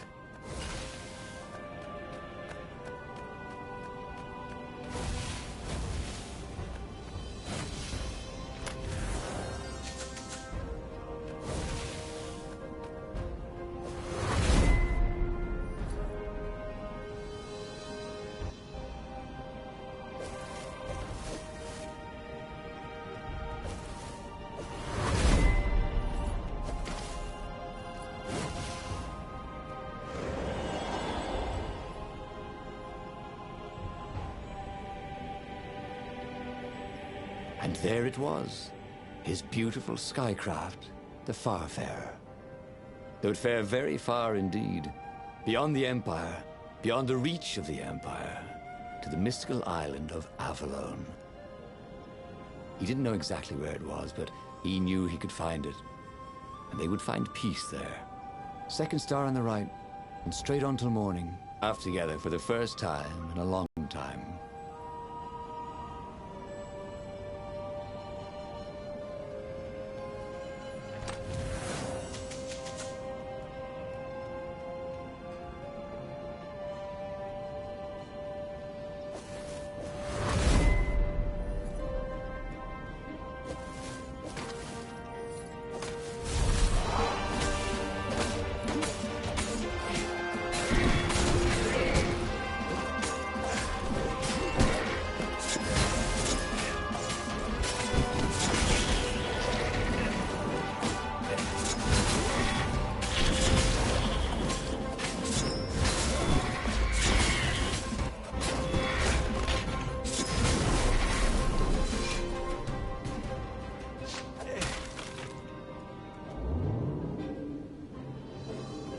Renato wondered what would happen if he jumped.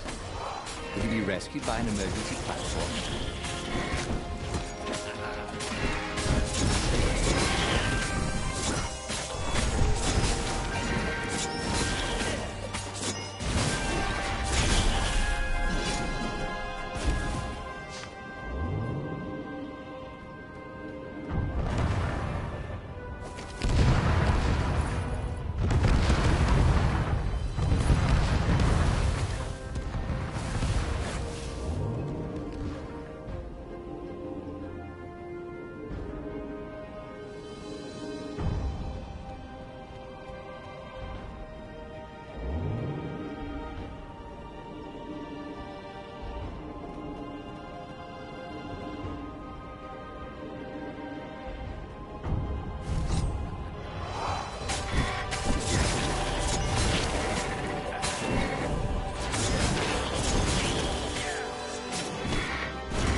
But they did not go unnoticed.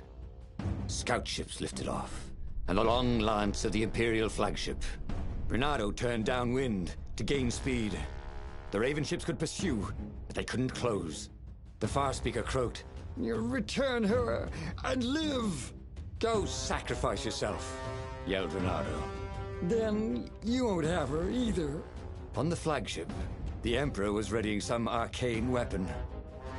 It couldn't be. It was the core. A devastating beam lanced out of the flagship. Bernardo zigzagged wildly to keep the Farfare out of it.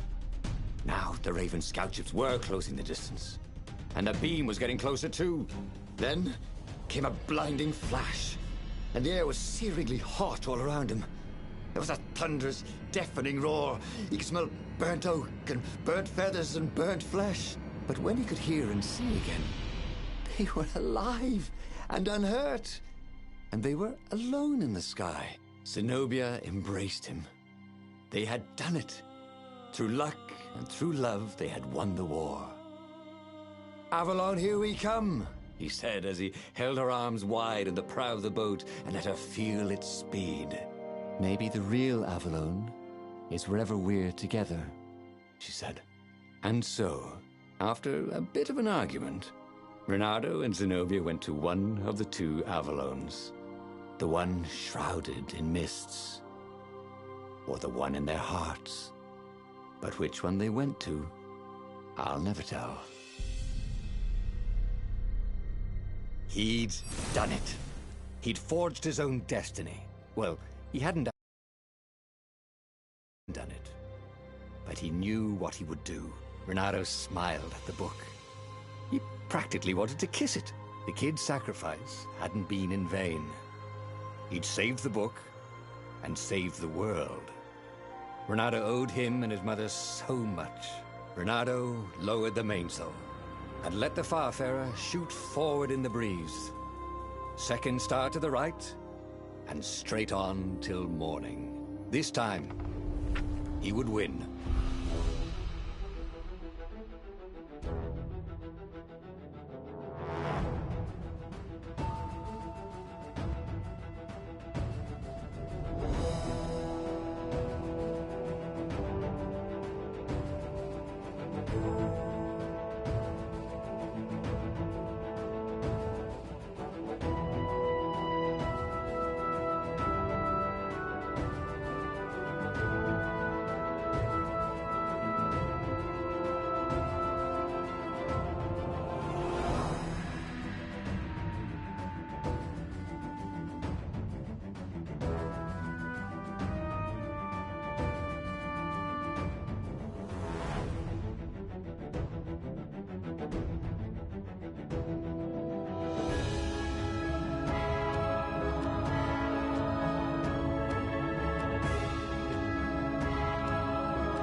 The clouds parted over the Isles of Boreas. It was time to choose. The rebellion was in trouble. Ravens were scouting for the secret rebel base. They needed a game changer. Pieces of the Sky Ripper had surfaced. Renato knew that using it could go catastrophically wrong, but he was sure he could figure out how to use it safely. Also, a temple had risen out of empty desert. The Iblis stone was hidden there. It was a dangerous artifact. It could corrupt its user into a bloodthirsty monster. Maybe he could find a way to use it, to take its power without surrendering to its wickedness. And also, his old friend Lupino needed rescuing. Of course, Renato had a pretty strong suspicion that Lupino had betrayed the rebellion, and he had a gut feeling that he needed to use that to his advantage.